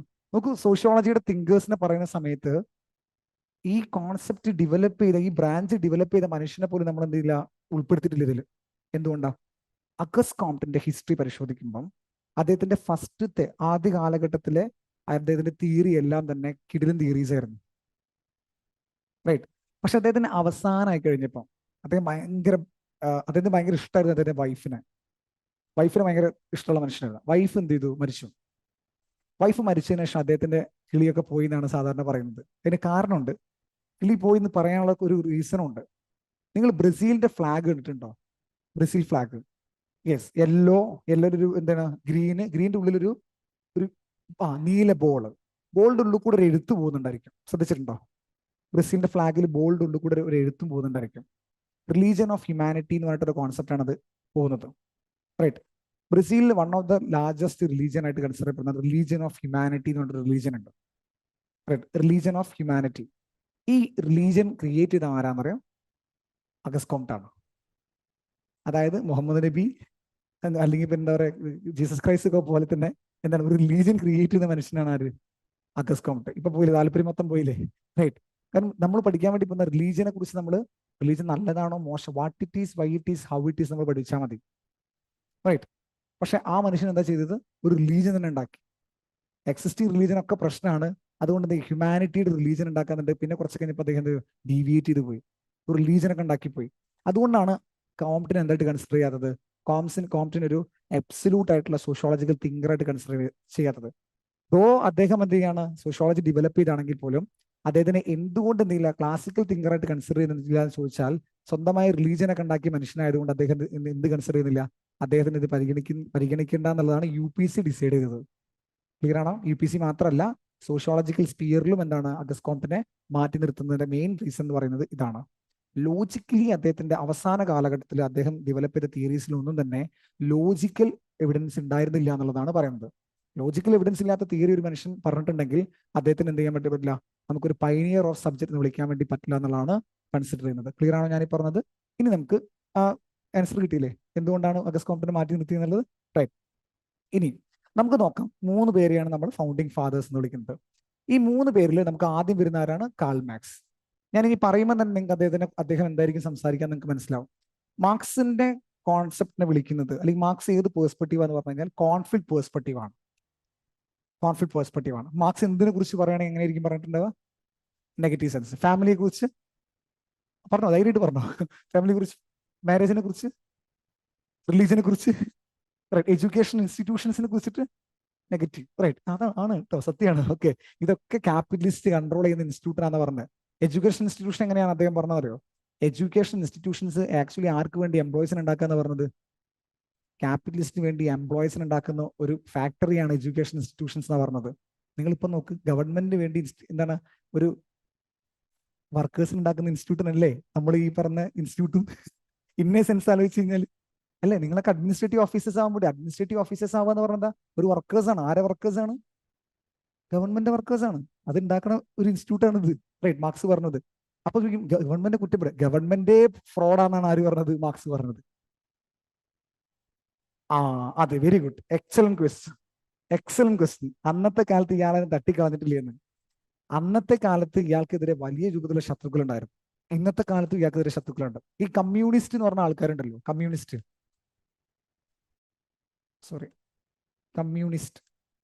എന്ന കാറ്റഗറി, അമേരിക്കൻ സൊസൈറ്റി ഏറ്റവും കൂടുതൽ വെറുക്കുന്ന ഒരു ഗ്രൂപ്പ് ഓഫ് ആളുകളാണ് കമ്മ്യൂണിസ്റ്റ് എന്ന ഗ്രൂപ്പ്. ഈ കമ്മ്യൂണിസ്റ്റ് ഐഡിയ കൊണ്ടുവന്ന ആളാരാ? കാൾ മാർക്സ് ആണ്. കമ്മ്യൂണിസ്റ്റുകാർക്ക് എങ്ങോട്ട് പ്രവേശനമില്ല? അമേരിക്ക പ്രവേശനമില്ല. റൈറ്റ്, കാരണം അമേരിക്ക ക്യാപിറ്റലിസ്റ്റ് സൊസൈറ്റിയാണ്. ക്ലിയർ ആണോ? അപ്പം സ്വാഭാവികമായിട്ടും ക്യാപിറ്റലിസ്റ്റ് സൊസൈറ്റിയെ കുറിച്ച് വളരെ ആ സൊസൈറ്റി എങ്ങനെ നമ്മൾ എക്സ്പോസ് ചെയ്ത മനുഷ്യനാണ് ആര്? Karl Marx. അതുകൊണ്ട് കാൾ മാർക്സിന് എന്താണ്? ദേഷ്യമാണ് ക്യാപിറ്റലിസ്റ്റ് ഗ്രൂപ്പിന്. ക്ലിയർ ആണോ ഞാൻ ഈ പറഞ്ഞത്? റൈറ്റ്. മാർക്സിനെ പഠിക്കുമ്പോൾ ഞാൻ കൂടുതൽ കാര്യങ്ങൾ പറഞ്ഞുതരാം. റൈറ്റ്, കേട്ടിട്ടുണ്ടോ ക്യൂബയുടെ ഫിഡൽ കാസ്ട്രോയെ കുറിച്ച് കേട്ടിട്ടുണ്ടോ? റൈറ്റ്, അയാളൊരു കമ്മ്യൂണിസ്റ്റാണ്. അമേരിക്ക കുറെ കൊല്ലാൻ നോക്കിയ മനുഷ്യനാണ്. 100-100 തവണ അദ്ദേഹത്തിനെ കൊല്ലാൻ വേണ്ടി ശ്രമിച്ചിട്ടുണ്ട്. റൈറ്റ്, എന്തുകൊണ്ടാണ് കൊല്ലാൻ ശ്രമിച്ച്? വ്യക്തിവൈരാഗ്യമാണോ? അല്ല. എന്താണ്? He was a communist. Right, communist രാജ്യങ്ങളെ ഇന്നും എന്താണ് ക്യാപിറ്റലിസ്റ്റ് രാജ്യങ്ങൾക്ക് പേടിയായിരുന്നു. ക്ലിയർ ആണോ? കാരണം അവർ എല്ലാ എസ്റ്റാബ്ലിഷ്മെന്റുകൾക്കും എതിരാണ്. പക്ഷെ ഇന്ത്യയിൽ എന്തുകൊണ്ടല്ല വെച്ചാൽ, ഇന്ത്യൻ കമ്മ്യൂണിസം എന്ന് പറയുന്നത് കുറച്ച് ഡിഫറെന്റ് ആണ്. സ്റ്റേറ്റിനെയൊക്കെ സപ്പോർട്ട് ചെയ്യുന്ന ഇൻസ്റ്റിറ്റ്യൂഷനാണ് ഇന്ത്യൻ കമ്മ്യൂണിസം. അത് നമുക്ക് പിന്നീട് പഠിക്കാം കേട്ടോ. അപ്പം ഓർത്ത് വയ്ക്കുക, എല്ലാ ശങ്കരാടി മറ്റേ ഈ സന്ദേശം എന്ന് പറഞ്ഞ പടം കണ്ടിട്ടുണ്ടോ നിങ്ങൾ? സന്ദേശം എന്ന് പറഞ്ഞ പടം കണ്ടിട്ടുണ്ടോ? സന്ദേശം എന്ന് പറഞ്ഞ പടം ഈ ക്ലാസ്സിൽ ഇപ്പോൾ ഒരു ബ്രേക്ക് വെച്ചിട്ട് നമുക്ക് എന്ത് ചെയ്യാം വേണമെങ്കിൽ ആ സീന് കാണിക്കാം. റൈറ്റ്, അതായത് ഉദ്ദേശിക്കുന്ന അത്രയേ ഉള്ളൂ. ശങ്കരാടി അദ്ദേഹത്തിന്റെ സന്ദേശം സിനിമയിൽ ശ്രീനിവാസനോട് ഒരു ഡയലോഗ് പറഞ്ഞു കൊടുക്കുന്നുണ്ട്, കല്യാണം കഴിക്കാൻ വേണ്ടി പോവാണോ ചോദിക്കുന്നുണ്ട്. ശ്രീനിവാസൻ പറയും, ഞാൻ കല്യാണം കഴിച്ചുകൊണ്ടേക്കും, കല്യാണം ഒന്നും നമുക്ക് പറഞ്ഞിട്ടില്ല എന്ന് പറയുന്നത്. കേട്ടിട്ടില്ല നിങ്ങൾ ആ ഡയലോഗ്? കേട്ടിട്ടില്ല. റൈറ്റ്. അപ്പൊ അദ്ദേഹം ചോദിക്കും, കല്യാണം കഴിക്കുക, കുടുംബം ഉണ്ടാവുക, കുട്ടികൾ ഉണ്ടാവുക എന്നൊക്കെ പറഞ്ഞത് ഒരു യൂണിവേഴ്സൽ ലോ അല്ലേ എന്ന് ചോദിക്കുന്നുണ്ട്. തിരിച്ച് ശങ്കരാടി പറഞ്ഞത്, എല്ലാ എസ്റ്റാബ്ലിഷ്മെന്റുകൾക്കും എതിരാണ് നമ്മുടെ ഐഡിയോളജി എന്ന്. എല്ലാ എസ്റ്റാബ്ലിഷ്മെന്റ് പറഞ്ഞാൽ ഫാമിലി, മാരേജ്, സ്റ്റേറ്റ്, ഇതിനൊക്കെ എതിരാണ് ആര്? Karl Marx.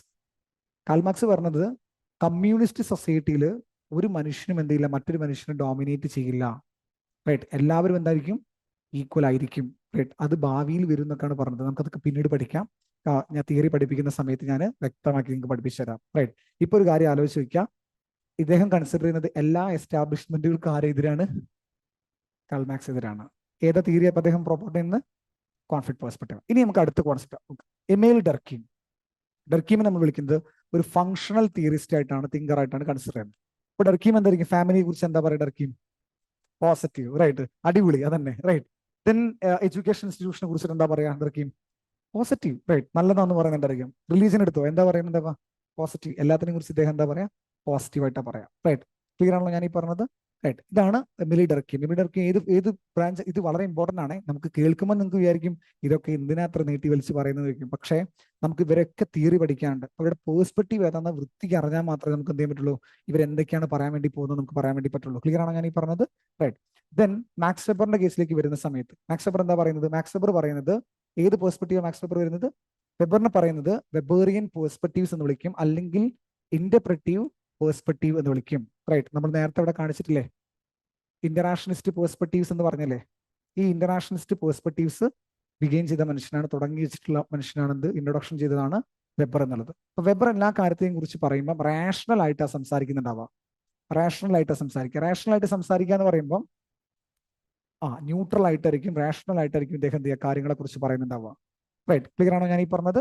റൈറ്റ്, അതുകൊണ്ടാണ് അദ്ദേഹത്തിന്റെ ഇന്റർനാഷണലിസ്റ്റ് പേഴ്സ്പെക്റ്റീവ് എന്ന് വിളിക്കുന്നത്. ക്ലിയർ ആണോ ഞാൻ ഈ പറയുന്നത്? റൈറ്റ്, ഇനി നെക്സ്റ്റ് വണ്ണിലേക്ക്. അപ്പൊ ഇതുവരെയാണോ ആദ്യ കാലഘട്ടത്തിൽ 1800-കളിലെ തിങ്കേഴ്സ് ആട്ടോ, 80s ഉണ്ടായിരുന്ന തിങ്കേഴ്സ് ആണ്. റൈറ്റ്, ചില ആളുകളൊക്കെ മരിക്കുന്നത് 1914 അങ്ങനത്തെ കാലഘട്ടങ്ങളൊക്കെ മരിക്കുന്നുണ്ട്. പക്ഷെ 800-കളായിരുന്നു ഇവരുടെ മെയിൻ കാലഘട്ടം ഉണ്ടായിരുന്നത്. എന്നാൽ 90s തുടങ്ങിയപ്പോൾ, അതായത് 20th സെഞ്ചുറി സ്റ്റാർട്ട് ചെയ്തതോടുകൂടി അമേരിക്കയിലേക്ക് ഷിഫ്റ്റ് ചെയ്തു. അമേരിക്കൻ സോഷ്യോളജിക്കൽ തിങ്കേഴ്സ് ലീഡ് ചെയ്യാൻ വേണ്ടി തുടങ്ങി. ഇതൊക്കെ യൂറോപ്യൻ തിങ്കേഴ്സ് ആണെന്ന് ഓർത്ത് വയ്ക്കുക. യൂറോപ്യൻ തിങ്കേഴ്സ് ആണെന്ന് ഓർത്ത് വയ്ക്കുക. ഇവരെല്ലാം ഇനി അമേരിക്കൻ തിങ്കേഴ്സിലേക്ക് വരുന്നത്. അമേരിക്കൻ തിങ്കേഴ്സിലേക്ക് വരുമ്പോൾ പ്രൈമറിലി വരുന്നത് ടാൽകോട്ട് പാസൻസ് ഫസ്റ്റ് തിങ്കറായിട്ട് വരുന്നത്. ടാൽകോട്ട് പാസൻസിന്റെ പ്രത്യേകത എന്ന് പറഞ്ഞാൽ ഇദ്ദേഹം സ്ട്രക്ചറൽ ഫങ്ഷണലിസ്റ്റ് തിയറി ആയിരുന്നു. Structural functionalist theory. അപ്പൊ അതെന്താണെന്ന് നമുക്ക് നോക്കാം എന്താണെന്നുള്ളത്. നമ്മളിവിടെ പഠിച്ചിട്ടില്ല, ഫങ്ഷണലിസം പഠിച്ചില്ല. ഫങ്ഷണലിസത്തിൽ എഗെയിൻ രണ്ട് ബ്രാഞ്ചുകളുണ്ട് ഫങ്ഷണലിസത്തിന്. ഇപ്പം പഠിച്ചു വെച്ചാൽ മതി, നേരത്തെ പഠിച്ചില്ലെങ്കിൽ ഇപ്പൊ പഠിച്ചു വെച്ചാൽ മതി. റൈറ്റ്, ഫങ്ഷണലിസ്റ്റ് രണ്ട് ബ്രാഞ്ച് ഉണ്ടെന്ന് പറയുമ്പോൾ ഒന്ന് സ്ട്രക്ചറൽ ഫങ്ഷണലിസം, മറ്റൊന്ന് നിയോ ഫങ്ഷണൽ. സ്ട്രക്ചറലിസ്റ്റ് ഫങ്ഷണൽ പറയുന്നത് ഒരു സൊസൈറ്റിയെ കുറിച്ച് പഠിക്കുമ്പോൾ നിങ്ങൾ ഫങ്ഷൻ മാത്രം പഠിച്ചാൽ പോരാ, മറിച്ച് നിങ്ങൾ എന്തുകൂടി പഠിക്കണം, അതിന്റെ സ്ട്രക്ചറും കൂടി പഠിക്കണം എന്ന് പറയുന്നു. എന്താണ് ആ സ്ട്രക്ചർ നമുക്ക് നോക്കാം. ഒരു പോലീസ് സ്റ്റേഷൻ എടുക്കുന്നു. സപ്പോസ് ഒരു പോലീസ് സ്റ്റേഷൻ എടുക്കുകയാണെങ്കിൽ അതിന്റെ ഫങ്ഷൻസ് മാത്രമല്ല ഇവർ പഠിക്കുള്ളൂ. ഫങ്ഷനിസ്റ്റ് പഠിക്കുക ഏത് ബ്രാഞ്ച് ആയിരിക്കും? ഫങ്ഷൻസ് മാത്രമായിരിക്കും. എന്താണ് ആ ഫങ്ഷൻസ്? പോലീസ് സ്റ്റേഷൻ നടക്കുന്ന കാര്യങ്ങൾ എന്തൊക്കെയാണ്? കേസുകൾ വരുന്നു, ഫയൽ ചെയ്യുന്നു, റൈറ്റ് ചെയ്യുന്നു, കൊടുക്കുന്നു, കാര്യങ്ങൾ ചെയ്യുന്നു. ഇതല്ലേ ഫങ്ഷൻ.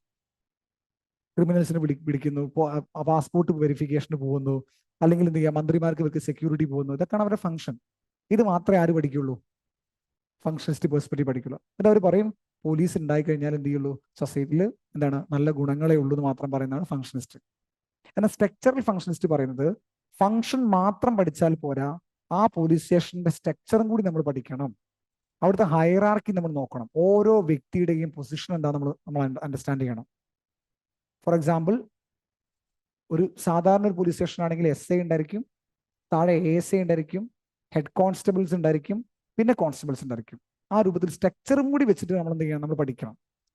ഒരു എഡ്യൂക്കേഷൻ ഇൻസ്റ്റിറ്റ്യൂഷൻ എടുത്തു കഴിഞ്ഞാൽ അവിടുത്തെ ഒരു ഹെഡ് ഉണ്ടായിരിക്കും. ഹെഡ് എന്ന് പറയുകയാണെങ്കിൽ ആരായിരിക്കും? റൈറ്റ്, നമ്മൾ പറയുന്ന ചെയർമാനോ അല്ലെങ്കിൽ എന്താ ഒരു പ്രിൻസിപ്പളോ അല്ലെങ്കിൽ ഏതെങ്കിലും വ്യക്തി. അതിന് താഴെ ആയിരിക്കും എന്തുണ്ടായിരിക്കും, അടുത്തടുത്ത കാറ്റഗറി ഉണ്ടായിരിക്കും. ആ സ്ട്രക്ചറും അവരുടെ ഫംഗ്ഷനും പഠിക്കണം. സ്ട്രക്ചറും ഫംഗ്ഷനും പഠിച്ചിട്ട് നമ്മൾ വരണം. അങ്ങനെ പഠിച്ചാൽ മാത്രമേ നമുക്ക് എന്തെയുള്ളൂ, സൊസൈറ്റിയെ കുറിച്ചിട്ട് കറക്റ്റ് വ്യക്തമായിട്ട് നമുക്ക് പഠിക്കാൻ വേണ്ടി പറ്റുള്ളൂ എന്ന് പറഞ്ഞവരാണ് സ്ട്രക്ചറൽ ഫംഗ്ഷനിസ്റ്റ്. ക്ലിയർ ആണോ ഞാൻ ഈ പറഞ്ഞ കോൺസെപ്റ്റ്? എന്നാൽ നിയോ ഫംഗ്ഷനിസ്റ്റ് കുറച്ച് ഡിഫറെന്റ് ആട്ടോ. നിയോ ഫംഗ്ഷനിസ്റ്റ് പറയുന്ന പേഴ്സ്പെക്റ്റീവ് ഇങ്ങനെയാണ്: നിങ്ങൾ ഈ പറയുന്ന സ്ട്രക്ചറൽ ഫംഗ്ഷൻസോ പഠിച്ചാൽ പോരാ, നിങ്ങൾ ഒരേ സമയം ഫംഗ്ഷൻ പഠിക്കണം, അതേ സമയം തന്നെ നിങ്ങൾ എന്ത് ചെയ്യണം, നിങ്ങൾ ഡിസ്ഫങ്ഷനും പഠിക്കണം. ഡിസ്ഫങ്ഷനും നിങ്ങൾ എന്ത് ചെയ്യണം, നിങ്ങൾ പഠിക്കണം. അതായത് ഒരു സൊസൈറ്റിയിൽ ഫംഗ്ഷൻ മാത്രമല്ല ഉണ്ടാവുക, എന്തുണ്ടായിരിക്കും? ആ, എഡ്യൂക്കേഷൻ ഇൻസ്റ്റിറ്റ്യൂഷൻ എല്ലാ സമയത്തും ഫംഗ്ഷൻ ആണോ ചെയ്യുന്നത്? ആണോ? എഡ്യൂക്കേഷൻ ഇൻസ്റ്റിറ്റ്യൂഷന്റെ പുറകിൽ എത്രമാത്രം എക്സ്പ്ലോയിറ്റേഷൻ ഉണ്ട്? എക്കണോമിക് എക്സ്പ്ലോയിറ്റേഷൻ ഉണ്ട്, മെന്റൽ എക്സ്പ്ലോയിറ്റേഷൻ ഉണ്ട്, ഈവൻ ഫിസിക്കൽ എക്സ്പ്ലോയിറ്റേഷൻ നടക്കുന്നുണ്ട്. ഇല്ലേ?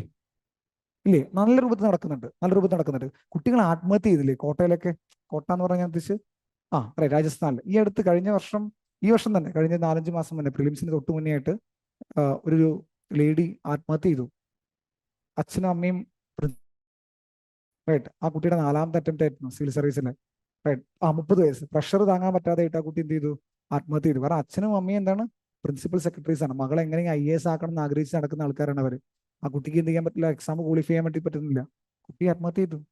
എഡ്യൂക്കേഷൻ ഇൻസ്റ്റിറ്റ്യൂഷൻ ഡിസ്ഫങ്ഷൻ അല്ലേ? റൈറ്റ്. അപ്പം നിയോ ഫംഗ്ഷനിസ്റ്റ് പറയുന്നത് ഫംഗ്ഷൻ മാത്രം പഠിച്ചാൽ പോരാ, കോൺഫ്ലിക്ട് പെർസ്പെക്റ്റീവ് പറയുന്ന പോലെ എന്ത് ചെയ്യണം? നമ്മൾ എന്ത് ചെയ്യണം? കുറച്ചൊക്കെ ഡിസ്ഫങ്ഷൻ നമ്മൾ എന്ത് ചെയ്യണം? അണ്ടർസ്റ്റാൻഡ് ചെയ്യണം. ക്ലിയർ ആണോ ഞാൻ ഈ പറഞ്ഞത്? ക്ലിയർ ആണോ? റൈറ്റ്. ഇതാണ് നിയോ ഫംഗ്ഷനിസ്റ്റ്. ഇനി നിങ്ങൾ എൻ്റെ കൂടെ വായോ, ഞാൻ ഒരു കാര്യം കാണിച്ചു തരാം. റൈറ്റ്. താൽക്കോട്ട് പാസം പഠിക്കുന്നത് എന്തിനെ കുറിച്ചാണ് പഠിക്കുന്നത്? സ്ട്രക്ചറൽ ഫംഗ്ഷനിസ്റ്റിനെ കുറിച്ചാണ് പഠിക്കുന്നത്. അപ്പൊ അദ്ദേഹം എന്ത് കാര്യത്തിനെ കുറിച്ച് പഠിക്കുകയാണ്? അതിന് എന്തെല്ലാം പഠിക്കും? സ്ട്രക്ചറും പഠിക്കും, ഫംഗ്ഷനും പഠിക്കും. എക്സലന്റ്.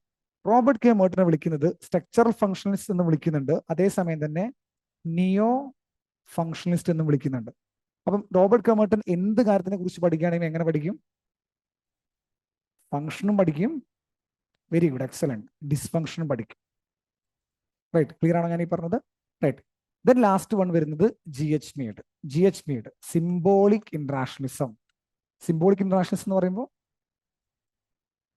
രണ്ടും പറയുന്നുണ്ട്. അദ്ദേഹം 2 ഗ്രൂപ്പിലും പെടുത്തുന്നുണ്ട്. സ്ട്രക്ചറൽ ഫംഗ്ഷനിസ്റ്റ് ആയിട്ടും പറയുന്നുണ്ട്, നിയോ ഫംഗ്ഷനിസ്റ്റ് ആയിട്ടും. അപ്പൊ അദ്ദേഹം ഒരേ സമയം സ്ട്രക്ചറും പഠിക്കാൻ വേണ്ടി പറയുന്നു, ഫംഗ്ഷനും പഠിക്കാൻ വേണ്ടി പറഞ്ഞു. അതേപോലെ തന്നെ ഫംഗ്ഷൻ പഠിക്കണം എന്ന് പറയുന്നു, കൂടെ ഡിസ്ഫങ്ഷനും പഠിക്കാൻ വേണ്ടി അദ്ദേഹം പറയുന്നുണ്ട്. ഇനി ലാസ്റ്റ് വരുന്നത് GH മീഡ് ആണ്. GH മീഡ് നമ്മളോട് പഠിക്കാൻ വേണ്ടി പറഞ്ഞത് എന്താ പറയുന്നത്? സിംബോളിക് ഇന്ററാക്ഷനിസം. ഒരു സൊസൈറ്റിയിലെ ഏതൊരു കാര്യത്തിനെ കുറിച്ച് പഠിക്കുമ്പോഴും ആ സൊസൈറ്റിയിലെ സിമ്പിൾസിന് വളരെ ഇമ്പോർട്ടൻസ് കൊടുത്ത് പഠിക്കണം എന്ന് പറയുന്ന വ്യക്തിയാണ് ആര്? GH maid. റൈറ്റ്. സിമ്പിൾസിന് ഇമ്പോർട്ടൻസ് കൊടുത്തിട്ട് വേണം പഠിക്കാൻ വേണ്ടിയിട്ട്. ക്ലിയർ ആണോ ഞാൻ ഈ പറഞ്ഞത്? സോ ഇത്രയാണ് നമുക്ക് തിങ്കേഴ്സ് ആയിട്ട് നമുക്ക് പ്രൈമറിലി കവർ ചെയ്യാനുള്ളത്. ഇത്രയും തിങ്കേഴ്സിന്റെ തിയറീസ് എല്ലാം നമുക്ക് കവർ ചെയ്യാനുണ്ട്. മാർക്സിന്റെ തിയറി പഠിക്കുമ്പോൾ ഓർത്ത് വയ്ക്കുക, മാർക്സ് എന്തിനെ കുറിച്ച് പറയുകയാണെങ്കിൽ അതിന് നെഗറ്റീവ് സൈഡിലായിരിക്കും പറയാം. ഇദ്ദേഹം പറയുന്നുണ്ടെങ്കിൽ എന്തായിരിക്കും? പോസിറ്റീവ് ആംഗിളിലായിരിക്കും പറയുന്നുണ്ടാവുക. ദെൻ മാക്സ് വെബർ ആണെങ്കിൽ ഒരു റാഷണൽ ടോപ്പ് ആയിരിക്കും പറയുന്നുണ്ടാവുക. താൽക്കോട്ട് പാസിനെ സ്ട്രക്ചറും ഫംഗ്ഷനെയും കുറിച്ചായിരിക്കും പറയുന്നുണ്ടാവുക. റോബർട്ട് കെ മേർട്ടൻ ഫംഗ്ഷനും പറയും, ഡിസ്ഫങ്ഷനും പറയുന്നത് ശ്രദ്ധിക്കുക. Then last one GH Mead symbolic interactionist പെർസ്പെക്റ്റീവിലായിരിക്കും കാര്യങ്ങളെ കുറിച്ച് പറയുന്നുണ്ടാവുക. നമ്മൾ തിയറി തുടങ്ങിയിട്ടില്ല, നമ്മൾ തിയറി വൃത്തിക്ക് പഠിക്കും. ഓരോ വ്യക്തിയുടെയും എന്താണ് ബാക്ക്ഗ്രൗണ്ട് നമ്മൾ ചെക്ക് ചെയ്ത് അദ്ദേഹം പറഞ്ഞ ഓരോ കോൺസെപ്റ്റും വൃത്തിക്ക് നമ്മൾ പഠിച്ചു പോകും. വിത്ത് എക്സാമ്പിൾ നമ്മൾ പഠിച്ചു പോകും. റൈറ്റ്. ക്ലിയർ ആണല്ലോ? 6 പേരുടെ തിങ്കേഴ്സ്. ഇതിൽ നിന്ന് ഏറ്റവും കൂടുതൽ ക്വസ്റ്റ്യൻസ് വരുന്ന ഏരിയ ഈ ഭാഗത്തു നിന്നായിരിക്കും. മാത്രമല്ല നമുക്ക് ബാക്കിയുള്ള സെക്കൻഡ് പേപ്പറിലേക്ക് നമുക്ക് ഏറ്റവും കൂടുതൽ ഹെൽപ്പ് ചെയ്യാൻ വേണ്ടി പോകുന്നതും ഈ തിങ്കേഴ്സ് ആണ്. റൈറ്റ്. നമ്മൾ ഇതുവരെ പഠിച്ചിട്ടില്ല, നമ്മൾ പഠിക്കാൻ വേണ്ടി പോകുന്നത്, എല്ലാവരും ഒരുമിച്ച് പഠിക്കാൻ വേണ്ടി പോകുന്നത് ഈ തിങ്കേഴ്സിന് ഒരുമിച്ച് പഠിക്കുള്ളൂ. ക്ലിയർ ആണോ ഞാൻ ഈ പറഞ്ഞത്? റൈറ്റ്. അപ്പൊ നിങ്ങൾക്ക് നല്ല കോൺഫിഡൻസ് ഉണ്ടാവും, ഞാൻ ഗ്യാരണ്ടി തരാം. റൈറ്റ്. നിങ്ങൾക്ക് വൃത്തിക്ക് ഞാനിത് പഠിപ്പിച്ചു തരും. റൈറ്റ്. അത് എൻ്റെ കോൺഫിഡൻസ് ആണോ? എൻ്റെ കോൺഫിഡൻസ് ആണ്. വൃത്തിക്ക് പഠിപ്പിച്ചു തരും. റൈറ്റ്. തീരെ ഒരിക്കലും ബോറാവില്ല. ക്ലിയർ ആണല്ലോ? ക്ലാസ് അറ്റൻഡ് ചെയ്യണേ. റൈറ്റ്. അത് വളരെ ഇമ്പോർട്ടൻ്റ്. ഇത്രയും കാര്യങ്ങൾ കഴിഞ്ഞല്ലോ. അപ്പൊ നമുക്ക് ഓവറോൾ ആയിട്ട് നമുക്കൊരു ഐഡിയ കിട്ടി. സോഷ്യോളജിയുടെ ഇൻട്രൊഡക്ഷൻ കിട്ടി, സോഷ്യോളജി എങ്ങനെ എമേർജ് ചെയ്തെന്ന കാര്യം കിട്ടി. നമ്മൾ പഠിച്ചിരിക്കുന്ന എന്താണ്? തിങ്കേഴ്സ് നമ്മൾ പഠിച്ചു കഴിഞ്ഞു. റൈറ്റ്. ഇനി നമുക്ക് ഒരു വലിയൊരു ഇമ്പോർട്ടൻ്റ് കാര്യം കൂടി അറിയാണ്ട്, എങ്ങനെയാണ് ആൻസർ റൈറ്റിംഗ് ചെയ്യേണ്ടത് എന്നുള്ളത്. റൈറ്റ്. അല്ലെങ്കിൽ സോഷ്യോളജിയിൽ ആൻസർ റൈറ്റിംഗ് ചെയ്യുന്ന സമയത്ത് എന്തെല്ലാം കാര്യങ്ങൾ ശ്രദ്ധിക്കണം എന്ന് നമുക്ക് നോക്കേണ്ടതുണ്ട്. 1 by 1 ആയിട്ട് നമുക്ക് നോക്കാം. റൈറ്റ്. സാധാരണഗതിയിൽ സോഷ്യോളജിയിൽ മാത്രമല്ല GS ഒക്കെ തന്നെ നമ്മൾ 3 ഡൈമെൻഷൻ ആയിട്ടാണ് നമ്മൾ എന്ത് ചെയ്യാറുള്ളത്? നമ്മൾ അപ്രോച്ച് ചെയ്യാറുള്ളത്. ഏതൊരു പേപ്പറിനെയും നമ്മൾ അപ്രോച്ച് ചെയ്യാം 3 ഡൈമെൻഷനിലാണ്. 3D ഡൈമെൻഷനിലാണ് നമ്മൾ അപ്രോച്ച് ചെയ്യുന്നുണ്ടാവുക. എന്താണ് ഈ 3 ഡൈമെൻഷൻ എന്ന് പറയുന്നത്? Introduction, intro, then body, then conclusion. Right. Intro, body, conclusion. ഈ 3ആണ് നമ്മളൊരു സാധാരണ ഒരു ആൻസർ എഴുതുന്ന സമയത്ത് നമ്മൾ ഫോളോ ചെയ്യേണ്ടത്. ഇതെല്ലാവർക്കും അറിയുന്ന ഒരു കോൺസെപ്റ്റ് ആയിരിക്കും. പക്ഷേ ഈ 3 ഡൈമെൻഷൻ എല്ലാവരും ഫോളോ ചെയ്യുന്ന കോൺസെപ്റ്റ് അല്ല. ക്ലിയർ ആണോ ഞാൻ ഈ പറഞ്ഞത്? എല്ലാവരും ഫോളോ ചെയ്യുന്ന കോൺസെപ്റ്റ് അല്ല. കുറെ ആളുകൾ 3 ഡൈമെൻഷൻ കറക്റ്റ് ഫോളോ ചെയ്യില്ല. കാരണം എന്തുകൊണ്ടാ? ആൻസർ ചിലപ്പോൾ എല്ലാവരും ഇൻട്രൊഡക്ഷൻ വെച്ച് എഴുതി തുടങ്ങും, ബോഡിയിലേക്ക് പോകും, പിന്നെ ബോഡിയിൽ കുറേ നോളജ് എഴുതാനുള്ളത് കൊണ്ട് അവസാനം എന്ത് ചെയ്യില്ല? കൺക്ലൂഷൻ എഴുതില്ല. കൺക്ലൂഷൻ എഴുതിയിട്ടില്ല എന്നുണ്ടെങ്കിൽ എന്ത് കിട്ടില്ല? മാർക്ക് വരില്ല. ക്ലിയർ ആണോ? ഡിപ്പെൻസ് ഓൺ ക്വസ്റ്റ്യൻസ് എന്ത് ചെയ്യാം? ഇതിൽ ഈ സ്ട്രക്ചറിൽ മാറ്റം വരാം. ഈ സ്ട്രക്ചറിൽ മാറ്റം വരാന്നല്ല, മാർക്കിൽ വ്യത്യാസം വരാം. 10 മാർക്കിന്റെ ഒരു ക്വസ്റ്റ്യൻ ആണെങ്കിൽ 1 മാർക്ക് നിങ്ങളുടെ ഇൻട്രോക്കും 1 മാർക്ക് നിങ്ങളുടെ കൺക്ലൂഷനും വന്നേക്കാം. 20 മാർക്കിന്റെ ക്വസ്റ്റ്യൻ ആണെന്നുണ്ടെങ്കിൽ നിങ്ങളുടെ ഇൻട്രൊഡക്ഷൻ ചിലപ്പം എന്ത് ചെയ്യാം? 2 മാർക്കോ അല്ലെങ്കിൽ 1.5 അല്ലെങ്കിൽ 1.5 മാർക്കോ, അല്ലെങ്കിൽ എന്ത് ചെയ്യാം? 2 മാർക്ക് കൺക്ലൂഷനും അല്ലെങ്കിൽ 1.5 മാർക്ക് നിങ്ങൾ എന്ത് ചെയ്യാം? നിങ്ങളുടെ കൺക്ലൂഷനും വന്നേക്കാം. ക്ലിയർ ആണോ ഞാൻ ഈ പറഞ്ഞത്? റൈറ്റ്. സോ 4 മാർക്കാണ് നിങ്ങൾക്ക് എവിടെ കിട്ടാൻ വേണ്ടി പോകുന്നത്? 20 എവിടെ കിട്ടുന്നത്? ഇൻട്രൊഡക്ഷൻ, നല്ല ഇൻട്രൊഡക്ഷനും നല്ല കൺക്ലൂഷൻ നിങ്ങൾ ചെയ്താൽ നിങ്ങൾക്ക് കിട്ടുന്നത്. ഓർ 3 മാർക്കിനെടുത്താൽ നിങ്ങൾക്ക് എന്ത് ചെയ്യുന്നത്? ഇൻട്രൊഡക്ഷൻ, നല്ല ഇൻട്രൊഡക്ഷനും ഓർ നല്ല എന്താണ് കൺക്ലൂഷൻ കൊടുത്താൽ കിട്ടുന്നത്. സപ്പോസ് നിങ്ങൾ ഈ ഇൻട്രൊഡക്ഷനേ എഴുതിയില്ലാണ്ടെങ്കിൽ നിങ്ങൾക്ക് ഇവിടെ മാർക്ക് വരുമോ? വരില്ല. റൈറ്റ്. മാത്രമല്ല, നമ്മളൊരു കഥ, ഒരു ഫിലിം എടുക്കാന്ന് വിചാരിക്കാം. ഒരു ഫിലിം എടുക്കുന്ന സമയത്ത് നമ്മൾ ഫിലിം വാച്ച് ചെയ്യാം. അടിപൊളി ഇൻട്രൊഡക്ഷൻ, ബോഡി എന്നൊക്കെ പറഞ്ഞു കഴിഞ്ഞാൽ കോണ്ടന്റ് എന്ന് പറഞ്ഞാൽ കിടിലൻ കോണ്ടന്റ്. പെട്ടെന്ന് കറണ്ട് പോയി, എങ്ങനെ ഉണ്ടാവും? പടം കണ്ടുകൊണ്ടിരിക്കുകയാണ്, പെട്ടെന്ന് കറണ്ട് പോയി, അല്ലെങ്കിൽ എന്ത് ചെയ്യാം? പെട്ടെന്ന് അങ്ങ് നിന്നു. എൻഡ് എങ്ങനെ ഉണ്ടായിരിക്കും? പാർട്ട് 2 ആയിരിക്കും അല്ലേ? ബാഹുബലി, കട്ടപ്പ. റൈറ്റ്, ശരി. അപ്പൊ പാർട്ട് 2 ആയിരിക്കും വരും, പാർട്ട് 2 വരാൻ ചാൻസ് ഉണ്ട് അല്ലേ? റൈറ്റ്. അങ്ങനെയല്ല, നമ്മൾ എന്ത് ചെയ്യാം? പാർട്ട് 2 ആണെങ്കിലും നറേറ്റ് ചെയ്ത് എൻഡ് ചെയ്യുമ്പോൾ ഒരു രസം ഉണ്ടാവല്ലോ, ഒരു കൺക്ലൂഷൻ കൊടുക്കല്ലോ. അതല്ല, അപ്പം ഇതേപോലെ ആയിരിക്കും നിങ്ങളുടെ കൺക്ലൂഷൻ ഇല്ലാത്ത ആൻസർ ഉണ്ടാവുക. ക്ലിയർ ആണോ? അപ്പൊ നമ്മൾ മസ്റ്റ് ആയിട്ട് എന്ത് ഫോളോ ചെയ്യണം? 3 ഡയമെൻഷൻ കറക്റ്റ് നിങ്ങൾ ഫോളോ ചെയ്തിരിക്കണം. ക്ലിയർ ആണോ? ഇൻട്രൊഡക്ഷൻ, ബോഡി, കൺക്ലൂഷൻ കറക്റ്റ് ആയിട്ട് നിങ്ങൾ ഫോളോ ചെയ്തിരിക്കണം. അത് ഫോളോ ചെയ്താൽ വിട്ടോ നിങ്ങളുടെ മാർക്ക്, ഒബ്വിയസ്ലി നിങ്ങളുടെ മാർക്ക് എന്ത് ചെയ്യും? പോയി പോകാൻ ചാൻസ് ഉണ്ട്. റൈറ്റ്. കാരണം ഇവിടെ ഈ മാർക്ക് കിട്ടില്ല. റൈറ്റ്, അതും പോകാനുള്ള ചാൻസ് ഉണ്ട്. ബാക്കി നിങ്ങൾക്ക് 9-ലായിരിക്കും നിങ്ങൾക്ക് ഇടുന്നുണ്ടാവുക. ബാക്കി എല്ലാവർക്കും 10 മാർക്ക് കൊടുക്കുമ്പോൾ നിങ്ങൾക്ക് 9-ലേ സ്റ്റാർട്ട് ചെയ്യുള്ളൂ. ക്ലിയർ ആണല്ലോ ഞാൻ ഈ പറഞ്ഞത്? ഇനി നിങ്ങൾ വായോ, നമുക്ക് ഓരോ ഇൻട്രൊഡക്ഷൻ ഓരോരോ ഭാഗങ്ങളിലേക്ക് നമുക്ക് പോവാം. എല്ലാത്തിനും ഇത് ജനറലാണ്. 3 ഡയമെൻഷൻ എല്ലാത്തിനും ജനറലാണ്. റൈറ്റ്. ഇനി സോഷ്യോളജിക്ക് വരുന്ന സമയത്ത് ഇൻട്രൊഡക്ഷൻ നമുക്ക് ഓരോ ഭാഗം ഇല്ല, വേർഡ് ലിമിറ്റ് ഒന്നുമില്ല. ഓപ്ഷൻ വേർഡ് ലിമിറ്റ് ഇല്ല. പക്ഷെ പേപ്പർ ലിമിറ്റ് ഉണ്ട്. അതായത് ഈ ഒരു പേപ്പർ ആണെങ്കിൽ 10 മാർക്കിന്റെ ഒരു പേപ്പർ ആണെങ്കിൽ ഈ ഒരു സൈഡ് പേജ് നമ്പർ 1 നിങ്ങൾക്ക് എന്ത് ചെയ്യാം? എഴുതാം. പേജ് നമ്പർ 2 ഇതിന്റെ അപ്പുറത്തെ സൈഡില്ലേ, ആ സൈഡിൽ നിങ്ങൾക്ക് എന്ത് ചെയ്യാൻ വേണ്ടി പറ്റും? നിങ്ങൾക്ക് എഴുതാൻ വേണ്ടി പറ്റും. ക്ലിയർ ആണോ? റൈറ്റ്. അപ്പൊ ഇവിടെ വേർഡ് ലിമിറ്റ് ഒന്നുമില്ല. വേണമെങ്കിൽ നിങ്ങൾക്ക് ഇങ്ങനെ കുഞ്ഞു കുഞ്ഞു കുഞ്ഞു കുഞ്ഞു കുഞ്ഞു ആക്കി എഴുതാം, വേണമെങ്കിൽ നിങ്ങൾക്ക് വലുതായിട്ട് എഴുതാം. റൈറ്റ്, എന്ത് വേണമെങ്കിൽ എഴുതാം. പക്ഷെ കുഞ്ഞു കുഞ്ഞു എഴുതി കഴിഞ്ഞാൽ എന്ത് ചെയ്യണം? ഓർക്കുക, എന്താണ്? 19 വയസ്സുകാരനല്ല പേപ്പർ നോക്കുന്നത്, 40-50 വയസ്സുകാരനാണ്. അവർ ലെൻസ് വെച്ച് നോക്കില്ല നമ്മുടെ പേപ്പർ. അവരെന്ത് ചെയ്യണം? അവർ കാണുന്ന വിസിബിൾ ആയിട്ടുള്ള എന്താണ് എഴുത്തെഴുതിയാൽ മാത്രമേ അവരെന്ത് ചെയ്യുള്ളൂ? വിസിബിൾ സൈസിൽ ഫോണ്ടിലുണ്ടെങ്കിൽ മാത്രമേ അവരെന്ത് ചെയ്യുള്ളൂ? നമ്മുടെ പേപ്പർ നോക്കുള്ളൂ. അപ്പം ആക്ച്വലി നമ്മൾ എഴുതുന്ന സമയത്ത് നമുക്ക് എന്ത് ചെയ്യാം? വിസിബിൾ ആവുന്ന രൂപത്തിലുള്ള ഫോണ്ട് സൈസ് നമ്മൾ എന്ത് ചെയ്യണം? എഴുതണം. വിസിബിൾ ആവുന്ന ഫോണ്ട് സൈസ് എഴുതുന്ന സമയത്ത് നമുക്കൊരു ഓൺ ആൻ ആവറേജ് ഒരു 250 വരെയോ, അല്ലെങ്കിൽ എന്ത് ചെയ്യാം, ഒരു 200 വരെയോ നമുക്ക് എന്ത് ചെയ്യാം? 150 to 200 വരെയോ നമുക്ക് എന്ത് ചെയ്യാം? വേർഡിൽ നമുക്ക് എഴുതാൻ വേണ്ടി പറ്റുള്ളൂ. 10 മാർക്സിൻ്റെത് 10 മാർക്സിന് 2 കുറേ ഉണ്ടായിരിക്കുള്ളൂ. ഇനി 20 മാർക്സ് ആണെങ്കിൽ കഴിഞ്ഞ വർഷം ചെയ്ത കോൺസെപ്റ്റ് എടുത്ത് പറഞ്ഞുതരാം. കഴിഞ്ഞ 2023 വന്നിട്ടുള്ള 23 അത് 3 പേജായിരിക്കും. 1, 2, 3. 23 22-ലായിരുന്നെങ്കിൽ അത് 4 പേജായിരുന്നു. ക്ലിയർ ആണോ? ക്വസ്റ്റ്യൻ പ്രിന്റഡ് ആയിരിക്കും. ഇവിടെ ക്വസ്റ്റ്യൻ പ്രിന്റ് ചെയ്ത് വരും. First page, second page, third page. അടുത്ത പേജിൽ അടുത്ത ക്വസ്റ്റ്യൻ പ്രിന്റ് ചെയ്തിട്ടുണ്ടാവും. ക്ലിയർ ആണോ? അപ്പൊ സ്പേസ് ലിമിറ്റ് ഉണ്ട്. പക്ഷെ എന്തില്ല? വേർഡ് ലിമിറ്റ് ഇല്ല. പക്ഷെ വേർഡ് ലിമിറ്റ് ഇല്ല എന്ന് വെച്ച് നമ്മൾ എന്ത് ചെയ്യാൻ പറ്റില്ല? ചെറിയ രൂപത്തിൽ എഴുതി കഴിഞ്ഞാൽ നമുക്ക് എന്ത് ചെയ്യില്ല? അത് ബാക്ക് ഫയർ ചെയ്യും. കുറെ കോണ്ടന്റ് നമുക്ക് എഴുതാം, പക്ഷെ എന്ത് ചെയ്യാം? അത് മാർക്ക് കിട്ടിക്കൊള്ളുന്നത് നിർബന്ധമില്ല. ക്ലിയർ ആണോ ഞാൻ ഈ പറഞ്ഞ കോൺസെപ്റ്റ്? റൈറ്റ്. എല്ലാവർക്കും ക്ലിയർ ആണല്ലോ? റൈറ്റ്. ഓൺലൈനും ക്ലിയർ ആണെന്ന് വിചാരിക്കുന്നു. റൈറ്റ്. സോ ശ്രദ്ധിക്കണേ, 10 മാർക്കിന്റെ കാര്യത്തിൽ 2 പേജ് വരുന്നുള്ളൂ. എന്നാൽ 20 മാർക്കിന് വരുന്ന സമയത്ത് 3 പേജ് വരുന്നുണ്ട്. റൈറ്റ്. ഈ വർഷം ചിലപ്പോൾ ഇനി എന്താവും നമുക്ക് പറയാൻ വേണ്ടി പറ്റില്ല. ഈ വർഷം ചിലപ്പോൾ 22-ന്റെ 2022 4 പേജായിരുന്നെങ്കിൽ ഈ പ്രാവശ്യം 2023 3 പേജായിരുന്നു. ഈ വർഷം ആ ട്രെൻഡ് റിപ്പീറ്റ് ചെയ്യുമെന്ന് പറയാൻ വേണ്ടി പറ്റില്ല. ഏത് ട്രെൻഡ്? ഈ ട്രെൻഡ് റിപ്പീറ്റ് ചെയ്യുമെന്ന് പറയാൻ വേണ്ടി പറ്റില്ല. 2024 ഒരു പക്ഷേ എന്തായിരിക്കാം? 3 പേജായിരിക്കാം. ഓ UPSC ഇഷ്ടം പോലെ എന്ത് ചെയ്യാം? ചിലപ്പോൾ 4 പേജായിരിക്കും UPSC. എന്തിനാ UPSC കളിക്കുന്നത്? മെന്റൽ ഗെയിമാണ്. Mental game. നിങ്ങളെല്ലാം പ്രിപ്പയർ ചെയ്ത് 4 പേജിന് എഴുതാനുള്ള കാര്യങ്ങളൊക്കെ പ്രിപ്പയർ ചെയ്ത് നിങ്ങൾ ചെല്ലുമ്പോൾ UPC എന്ത് ചെയ്യും? നിങ്ങളെ പറ്റിക്കും. UPC എന്ത് ചെയ്യും? 3 പേജ് തരും. അറിഞ്ഞുകൊണ്ട് UPC ചെയ്യുന്നതാണ്. UPC അപ്പൊ നമ്മൾ എന്ത് ചെയ്യുന്ന വെച്ചാൽ നമ്മൾ മെന്റലി തകർന്നു പോകും. ഷോ, ഞാനിത് 3 പേജിന് 4 പേജിന്റെ 4 പേജിന് പ്രിപ്പയർ ചെയ്ത് വന്നാണല്ലോ ഞാൻ, ഇതെങ്ങനെ ഞാൻ ഈ 3 പേജിന് ഇത്? അപ്പൊ നമ്മൾ മെന്റലി നമ്മൾ ഡൗൺ ആവും. പക്ഷേ candidates who have very good and mental ability, അവർ സാറില്ല, പോട്ടെ, എന്താണ് പോണേ പോട്ടെ, 3 പേജിലല്ലേ, 3 പേജിൽ നിർത്താം. ക്ലിയർ ആണോ ഞാൻ പറഞ്ഞത്? റൈറ്റ്. അപ്പൊ അവരെന്ത് ചെയ്യും? 3 പേജിൽ എഴുതാം. അപ്പം ഫ്ലെക്സിബിലിറ്റി ഉണ്ടോ ഇല്ലയോ എന്നുള്ള ഒരു നോട്ടമാണ് UPC എന്ത് ചെയ്യുന്നത്? ആക്ച്വലി ചെയ്യുന്നത് ഇവിടെ. അപ്പൊ UPC എങ്ങനെയും ചോദിച്ചോട്ടെ, അത് 3 പേജോ 2 പേജോ എന്തും ആവട്ടെ, നമ്മൾ അതിനനുസരിച്ചുള്ള കോണ്ടന്റ് ആയിട്ട് പോകണം, എഴുതണം. ക്ലിയർ ആണോ ഞാൻ ഈ പറഞ്ഞത്?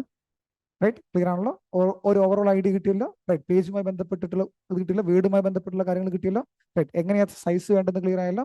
റൈറ്റ്, ഇനി അടുത്ത പോയിന്റ് നമുക്ക് പോകാനുള്ളത്, ഇൻട്രൊഡക്ഷൻ എഴുതുന്ന സമയത്ത് നമ്മൾ എന്ത് ശ്രദ്ധിക്കണം? ഇൻട്രോ എഴുതുന്ന സമയത്ത് നമ്മൾ എങ്ങനെ ശ്രദ്ധിക്കണം? സോഷ്യോളജി 4 രൂപത്തിൽ നമുക്ക് എന്ത് ചെയ്യാം? ഇൻട്രൊഡക്ഷൻ കൊടുക്കാൻ വേണ്ടി പറ്റും. 4 ടൈപ്സ് ഓഫ് ഇൻട്രൊഡക്ഷൻ നമുക്ക് അപ്ലിക്കബിൾ ആവാം. Right, first one definition based question.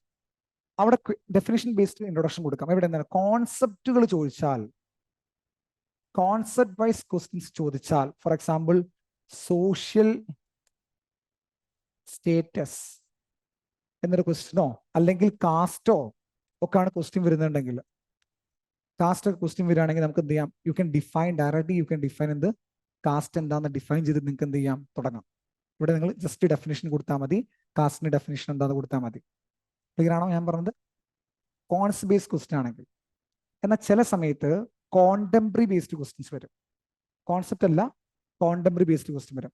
അവിടെ നിങ്ങൾക്ക് എന്ത് ഉപയോഗിക്കാം? നിങ്ങൾക്ക് ഡേറ്റ ഉപയോഗിക്കാം. കോണ്ടംപററി ക്വസ്റ്റ്യൻ വരുന്ന സമയത്ത് നിങ്ങൾക്ക് എന്ത് ചെയ്യാം? അവിടെ ഡേറ്റ ഉപയോഗിക്കാം. ഡൗറിയുമായി ബന്ധപ്പെട്ടിട്ടുള്ള ക്വസ്റ്റ്യൻ, അല്ലെങ്കിൽ സൂയിസൈഡുമായി ബന്ധപ്പെട്ട്, സൂയിസൈഡ് തിയറി അല്ല, ജനറലി സൂയിസൈഡ് ആയിട്ടുള്ള ബന്ധപ്പെട്ടുള്ള ഒരു കോണ്ടംപററി.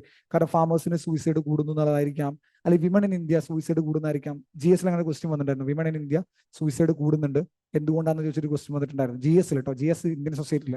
അപ്പൊ ഇങ്ങനെ ജനറൽ ഇപ്പം ജല്ലിക്കെട്ടിനെ കുറിച്ചുള്ളതായിരിക്കാം. സ്റ്റാറ്റിസ്റ്റിക്സ്, ഏതെങ്കിലും ഓർഗനൈസേഷൻസ് പറഞ്ഞിട്ടുള്ള സ്റ്റാറ്റിസ്റ്റിക്സോ കാര്യങ്ങളോ എന്തെങ്കിലും വെച്ച് നിങ്ങൾക്ക് എന്ത് ചെയ്യാം? സ്റ്റാർട്ട് ചെയ്യാം. അത് GS നിങ്ങൾ പഠിച്ചിട്ടുണ്ടായിരിക്കും.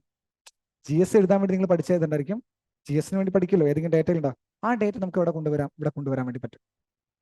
പക്ഷേ മെൻഷൻ സോഴ്സ് വെറുതെ അങ്ങ് പറഞ്ഞാൽ പോരാ. 2011 സെൻസസ് പ്രകാരം 8.6% ഓഫ് ഷെഡ്യൂൾഡ് കാസ്റ്റ് ആളുകളാണ് ഉള്ളത് എന്നുള്ള രൂപത്തിൽ വേണം നിങ്ങൾ മെൻഷൻ ചെയ്യാൻ. ഒരു എക്സാമ്പിൾ ഞാൻ പറഞ്ഞതാണ്. ഷെഡ്യൂൾഡ് കാസ്റ്റുമായി ബന്ധപ്പെട്ട ഒരു കോണ്ടംപററി ക്വസ്റ്റൻ ചോദിച്ചിട്ടുണ്ടെങ്കിൽ you can write down 2011 census പ്രകാരം 8.6% ടോട്ടൽ പോപ്പുലേഷൻ ഓഫ് ഇന്ത്യ എന്താണ്? SC കമ്മ്യൂണിറ്റി ആണ്. ഏതാണ്? 2011 സെൻസസ്. അല്ലെങ്കിൽ ഇന്റർനാഷണൽ ലേബർ ഓർഗനൈസേഷൻ പ്രകാരം ഇന്റർനാഷണൽ ലേബർ ഓർഗനൈസേഷൻ പ്രകാരം ഇത്ര % ആളുകൾ മൈഗ്രന്റ് വർക്കേഴ്സ് ആയിട്ടുണ്ട് ലോകത്തിൽ എന്ന് പറയാം. അപ്പൊ സോഴ്സ് എവിടെ നിങ്ങൾ മെൻഷൻ ചെയ്യണം ഡേറ്റ പറയുന്ന സമയത്ത്. ക്ലിയർ ആണോ ഞാൻ ഈ പറഞ്ഞത്? ഈ ഡേറ്റ നിങ്ങൾ ഒരിക്കലും ഓടേണ്ട ആവശ്യമില്ല. ഡേറ്റ ഓൾറെഡി നിങ്ങൾ GS പഠിക്കാൻ വേണ്ടി ഉപയോഗിച്ച ഡേറ്റകളെ നിങ്ങൾക്ക് എന്ത് ചെയ്യാം? ഇവിടെ ഉപയോഗിക്കാൻ വേണ്ടി പറ്റും. ക്ലിയർ ആണല്ലോ? റൈറ്റ്.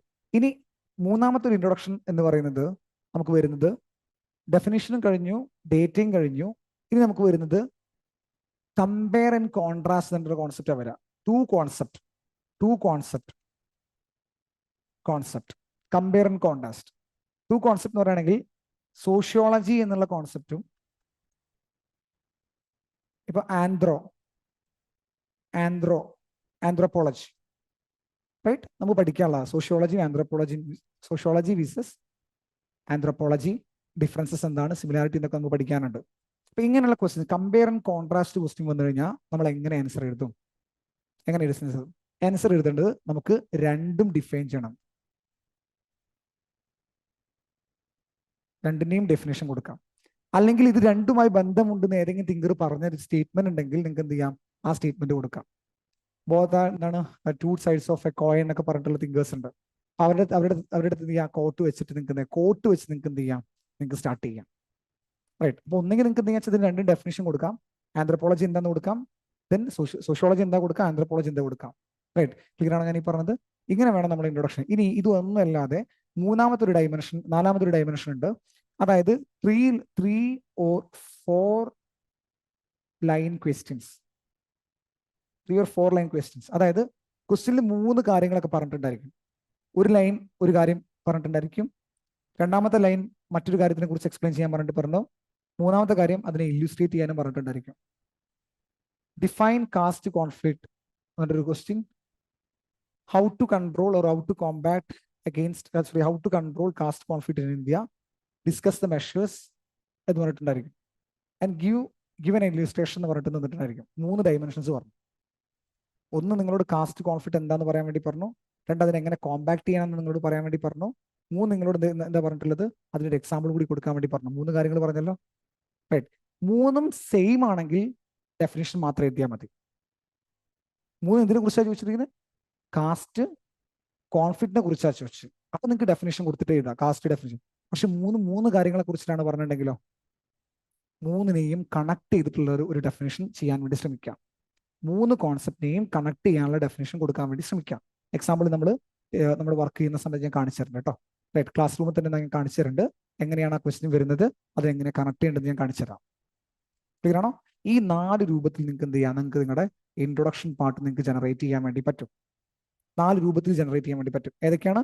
ഒന്ന്, ഡെഫിനിഷൻ ബേസ്ഡ് ക്വസ്റ്റ്യൻ എഴുതാം. കോൺസെപ്റ്റ് ബേസ്ഡ് ക്വസ്റ്റ്യൻ വന്നു കഴിഞ്ഞാൽ നിങ്ങൾക്ക് എന്ത് ചെയ്യാം, ഡെഫിനിഷൻ കൊടുക്കാം. 2, കോണ്ടംപററി ക്വസ്റ്റ്യൻ വരികയാണെങ്കിൽ ഡേറ്റ കൊടുക്കാം. 3, 2 കോൺസെപ്റ്റ് വെച്ചിട്ട് വരികയാണെങ്കിൽ നിങ്ങൾക്ക് എന്ത് ചെയ്യാം, അതിനെ രണ്ടിനും ഡിഫൈൻ ചെയ്യാൻ നിങ്ങൾക്ക്. 3 എന്ന് പറയുന്നത് 3 or 4 ലൈൻ ക്വസ്റ്റ്യൻസ് വരികയാണെങ്കിൽ 2 രൂപത്തിൽ നിങ്ങൾക്ക് അതിനെ അപ്രോച്ച് ചെയ്യാം. ഒന്ന്, നിങ്ങൾക്ക് എന്ത് ചെയ്യാം, അതിന് ഡെഫിനിഷൻ കോമൺ ആണെങ്കിൽ ഡെഫിനിഷൻ കൊടുത്തു തുടങ്ങാം, അല്ലെങ്കിൽ അതിനെ കണക്ട് ചെയ്യാൻ നോക്കുക, നിങ്ങൾ കണക്ഷൻ ക്രിയേറ്റ് ചെയ്യാൻ നോക്കുക നിങ്ങൾ. ക്ലിയർ ആണോ? റൈറ്റ്. ഇതൊന്നും ഇപ്പോഴത്തെ ക്ലാസ്സിൽ നിങ്ങൾ ഇന്ന് കേൾക്കുമ്പോൾ നിങ്ങൾക്ക് ചെയ്യാൻ വേണ്ടി പറ്റില്ല. കാരണം ഒരു ദിവസം കൊണ്ടല്ല നമ്മൾ ആരും നടന്നു പഠിച്ചത്, അല്ലേ? നമ്മളൊക്കെ ജനിച്ച അന്ന് തന്നെ യെസ് മമ്മി അങ്ങനെയാണോ വന്ന് അല്ല. റൈറ്റ്. ഓവർ ദ കോഴ്സ് നമ്മൾ സ്ലോലി ബിൽഡ് ചെയ്തെടുത്തൊരു കോൺസെപ്റ്റ് ആണ് ഈ കോൺസെപ്റ്റ്. അപ്പൊ ഇതെങ്ങനെ ബിൽഡ് ചെയ്യുന്നത് ചോദിച്ചാൽ, നമ്മുടെ ക്ലാസ്സുകളിൽ ഓരോ മൊഡ്യൂൾ കഴിയുമ്പോഴും നമ്മൾ PYQs ഇടും. റൈറ്റ്. നിങ്ങൾക്ക് ഇഷ്ടമുള്ള പോലെ നിങ്ങൾക്ക് ആൻസർ എഴുതാം, ഇഷ്ടമുള്ള പോലെ നിങ്ങൾക്ക് ആൻസർ എഴുതാം. റൈറ്റ്. ആൻസർ ചെയ്ത് നിങ്ങൾ ഇങ്ങോട്ട് വരാം. മൺഡേ മോർണിംഗിൽ ആ ക്വസ്റ്റ്യൻ ഇട്ട ആ വീക്കിന്റെ മൺഡേ മോർണിംഗിൽ ഒരു ഫുൾ സെഷൻ നമ്മൾ എന്ത് ചെയ്യും, ആ ക്വസ്റ്റ്യൻസ് ആയിരിക്കും ഡിസ്കസ് ചെയ്യുന്നുണ്ടായിരിക്കാം. അപ്പോൾ ദ ഹോൾ ക്ലാസ് നമ്മൾ ഡിസ്കസ് ചെയ്യാൻ വേണ്ടി പോകുന്നതായിരിക്കും ആ ക്വസ്റ്റ്യൻ എങ്ങനെ അപ്രോച്ച് ചെയ്യാം, അതിനെങ്ങനെ ആൻസർ ചെയ്യാം എന്നുള്ളതായിരിക്കും നമ്മൾ പറയുന്നുണ്ടാവാം. തെറാഫ്റ്റർ അതിന് ശേഷം നമ്മൾ ക്വസ്റ്റ്യൻ നിങ്ങളുടെ എഴുതിയ പേപ്പർ ഇവാലുവേറ്റും ചെയ്യും, ക്ലാസ്സിൽ നിന്ന് തന്നെ ഇവാലുവേറ്റ് ചെയ്യും. അപ്പൊ നിങ്ങൾക്ക് ഓവർ ദ കോഴ്സ് 25 മൊഡ്യൂള്, അതിൽ തന്നെ സബ് മൊഡ്യൂൾസ് കുറെ വരുന്നുണ്ട്. സബ് മൊഡ്യൂൾസ് എല്ലാം കൂടി കഴിയുമ്പോൾ ഒരു 90 to 100 ക്വസ്റ്റ്യൻസ് നിങ്ങൾക്ക് എന്ത് ചെയ്യാൻ പറ്റും, നിങ്ങൾ തന്നെ PYQ എഴുതിയിട്ടുണ്ടായിരിക്കും. അതായത് ലാസ്റ്റ് 5 ഇയേഴ്സിലെ ഫുൾ PYQ നിങ്ങൾ ചെയ്ത് കഴിഞ്ഞിട്ടുണ്ടായിരിക്കും. ക്ലിയർ ആണോ? ഓട്ടോമാറ്റിക്കലി നിങ്ങൾക്ക് എന്ത് വരും, നിങ്ങൾക്ക് ഈ പറഞ്ഞ സാധനങ്ങളൊക്കെ ഫസ്റ്റ് ക്വസ്റ്റ്യൻ കിട്ടുമ്പോൾ തന്നെ നിങ്ങൾക്ക് മനസ്സിലാവും ഇത് കോൺസെപ്റ്റ് ബേസ്ഡ് ക്വസ്റ്റ്യൻ ആണ്, I will go for definition. ഇതെന്ന് പറയുകയാണെങ്കിൽ ഡേറ്റ ബേസ്ഡ് ആണ്, ഞാൻ കോണ്ടംപററി ആണ്, ഞാൻ ഡേറ്റയ്ക്ക് പോകും. റൈറ്റ്. സോ പ്രോസസ്സിൽ ബിലീവ് ചെയ്യുക. ക്ലിയർ ആണോ ഞാൻ പറഞ്ഞത്? അപ്പം ക്ലാസ് അറ്റൻഡ് ചെയ്യുക. ക്ലാസ് അറ്റൻഡ് ചെയ്തെന്ന് വെച്ചാൽ ഈ എക്സസൈസിൽ പാർട്ടാവുക. നിങ്ങൾ എഴുതിക്കോ, നിങ്ങൾ 2-3 ടെസ്റ്റ് ഇപ്പൊ 2-3 ആൻസർ എഴുതി കഴിയുമ്പോൾ തന്നെ മൊഡ്യൂൾ കഴിയുമ്പോൾ തന്നെ നിങ്ങൾ വളരെ സ്ട്രോങ് ആയിട്ട് മാറും, വളരെ സ്ട്രോങ് ആയിട്ട് മാറും. ഞാൻ ആ ഗ്യാരണ്ടി നിങ്ങൾക്ക് തരാം. റൈറ്റ്. സെക്കൻഡ് ഗ്യാരണ്ടി ആണ്. റൈറ്റ്. ഫസ്റ്റ് ഗ്യാരണ്ടി ഞാൻ തന്നിട്ടുണ്ടായത് തിയറി ഞാൻ ഒരിക്കലും ഫ്ലോപ്പ് ആക്കി എടുക്കില്ല എന്നുള്ളൊരു ഗ്യാരണ്ടി നിങ്ങൾക്ക് തന്നു. റൈറ്റ്. ഞാൻ റിവ്യൂ എടുക്കും ഉറപ്പ്, അത്രയും കോൺഫിഡൻറ്റ് ഞാൻ പറഞ്ഞത് റിവ്യൂ എടുക്കും. പക്ഷെ ക്ലാസ് അറ്റൻഡ് ചെയ്യണം കേട്ടോ. റൈറ്റ്. റൈറ്റ്. രണ്ടാമത്തെ കേസ് എന്ന് പറയുകയാണെങ്കിൽ നിങ്ങൾ എല്ലാ മൊഡ്യൂൾ കഴിയുമ്പോഴും നിങ്ങൾ ക്വസ്റ്റ്യൻ എഴുതാൻ ശ്രമിക്കുകയാണെങ്കിൽ നിങ്ങൾ 4 മൊഡ്യൂൾ കഴിയുമ്പോൾ തന്നെ നിങ്ങൾക്ക് അത്യാവശ്യം നല്ല റാപ്പ് ഉണ്ടായിരിക്കും, എങ്ങനെ ഒരു കോൺസെപ്റ്റ് അല്ലെങ്കിൽ എങ്ങനെ ഒരു ആൻസർ എഴുതണം സോഷ്യോളജി ഒരു ഐഡിയ ഉണ്ടായിരിക്കും. അതെൻ്റെ കോൺഫിഡൻസ് ആണ്, നിങ്ങൾക്ക് ഉണ്ടാവും. But you have to write it. Clear ആണോ ഞാൻ ഈ പറഞ്ഞത്? നമ്മൾ രണ്ടുപേരും ചേർന്നുള്ള പരിപാടിയാണ്. നിങ്ങൾ എഴുതും വേണം, ഞാനത് നിങ്ങൾക്ക് ഗൈഡ് ചെയ്തും വേണം. അത് ഞാൻ ചെയ്തുതരാം. ക്ലിയർ ആണല്ലോ? നമുക്ക് പറയാം. ഇപ്പൊ ഇൻട്രൊഡക്ഷൻ ബേസിൽ നിങ്ങൾക്ക് കറക്റ്റ് കാര്യം കിട്ടിയല്ലോ. ഇനി ശ്രദ്ധിക്കേണ്ട ഒരു കാര്യം കൂടിയുണ്ട്. ചോദിച്ചോളൂ. അതാണ് ഞാൻ പറയാൻ വേണ്ടി പോകുന്നത്. റൈറ്റ്. ഇൻട്രൊഡക്ഷൻ എത്ര മാത്രം എഴുതാം? 10 മാർക്കിന്റെ ക്വസ്റ്റ്യൻ ഇൻട്രൊഡക്ഷൻ ആണെങ്കിൽ you can write 3 to 4 lines. Ideally 3 is better. Right. 2 നിങ്ങൾക്ക് എഴുതുന്നതായിരിക്കും. നിങ്ങൾക്ക് എന്ത് ചെയ്യാം, നിങ്ങൾക്ക് 3 ലൈൻ എഴുതുന്നതായിരിക്കും നല്ലത്. It can go up to 4 lines. 1, 2, 3, 4 stop. അതിൽ കൂടുതൽ എഴുതരുത്. അത് കൂടുതൽ എത്ര മാർക്കിന്റെ ആകുമ്പോൾ 10 മാർക്സ്, 10 മാർക്കിന്റെ ആകുമ്പോൾ ഒരിക്കലും ചെയ്യരുത്. ഇനി 20 മാർക്സിന്റെ ആകുമ്പം ideally you can go to 4 to 5 or you can extend to 6 വരെ നിങ്ങൾക്ക് പോവാം. 6 ലൈൻ വരെ നിങ്ങൾക്ക് എന്ത് ചെയ്യാം, നിങ്ങൾക്ക് 20 മാർക്സിന്റെ ക്വസ്റ്റ്യൻ നിങ്ങൾക്ക് എഴുതാം. ഇനി കമ്പാരിസൺ ആണ് ചോദിച്ചിട്ടുണ്ടെങ്കിൽ ആ ക്വസ്റ്റ്യൻ നിങ്ങൾക്ക് എന്ത് ചെയ്യാം, 7 വരെ പോവാം. കാരണം ഒരു ഡെഫിനേഷൻ ഓഫ് സോഷ്യോളജിയും കൊടുത്തു, ഒരു ഡെഫിനേഷൻ ഓഫ് ആന്ത്രോപോളജിയും കൊടുത്തു കഴിയുമ്പോൾ ഇതിന് 7 ലൈൻ ആവും. അത് യൂഷ്വലി 3 ലൈനായിട്ട് മാറും. അപ്പൊ ആ ഒരു കേസിൽ നിങ്ങൾക്ക് എന്ത് ചെയ്യാം, 7 സെന്റൻസ് ലൈൻ തന്നെയാണ് ഉദ്ദേശിക്കുന്നത്. സെന്റൻസ് ക്യാൻ ബി എന്താ പറയാ, കുറേ ലൈൻ ആവാം. ഒരാളുടെ ലാംഗ്വേജ് അനുസരിച്ച് അയാൾക്ക് ഫുൾ സ്റ്റോപ്പ് ഇടുന്നെങ്കിൽ നീട്ടിക്കൊണ്ടുപോവാം. റൈറ്റ്, കുറേ ഇങ്ങനെ നീട്ടിക്കൊണ്ടുപോകാം. എന്നിട്ട് കുറേ കൊണ്ടുപോയിട്ട് 1/4 പേജിന്റെ 1/4 എന്ന് പറയാത്തതിന്റെ കാരണം എന്താ വെച്ചാൽ ഓരോ ആളുടെ സൈസും ഫോൺ സൈസും ഡിഫറെന്റ് ആയിരിക്കും. അതുകൊണ്ടാണ് നമ്മൾ ലൈൻ എന്ന വാക്ക് ഉപയോഗിക്കുന്നത്. ക്ലിയർ ആണോ? 3 to 4 lines ideal 10 marks. 5 to 6 is ideal four 20 marks. 4 ഇല്ലെങ്കിലും കുഴപ്പമില്ല, 4 വരെ തുടങ്ങാം നമുക്ക്. 4 തുടങ്ങിയിട്ട് നിങ്ങൾക്ക് എന്ത് ചെയ്യാം, 4 or 5 to 6 is ideal. Extend ചെയ്യാം, 7 വരെ എക്സ്റ്റെൻഡ് ചെയ്യാം. ഏത് കേസിൽ എക്സ്റ്റെൻഡ് ചെയ്യാം? റൈറ്റ്, കമ്പാരിസൺ വരുന്ന സമയത്ത്. കിട്ടിയല്ലോ? ഇൻട്രൊഡക്ഷൻ പാർട്ടും ഓവർ ആയല്ലോ. റൈറ്റ്, ഇനി നമുക്ക് കവർ ചെയ്യാനുള്ളത് ബോഡി പാർട്ടാണ്. ഒരു ബോഡി എഴുതുന്ന സമയത്ത് നമ്മൾ എന്തെല്ലാം കാര്യങ്ങൾ ശ്രദ്ധിക്കണം?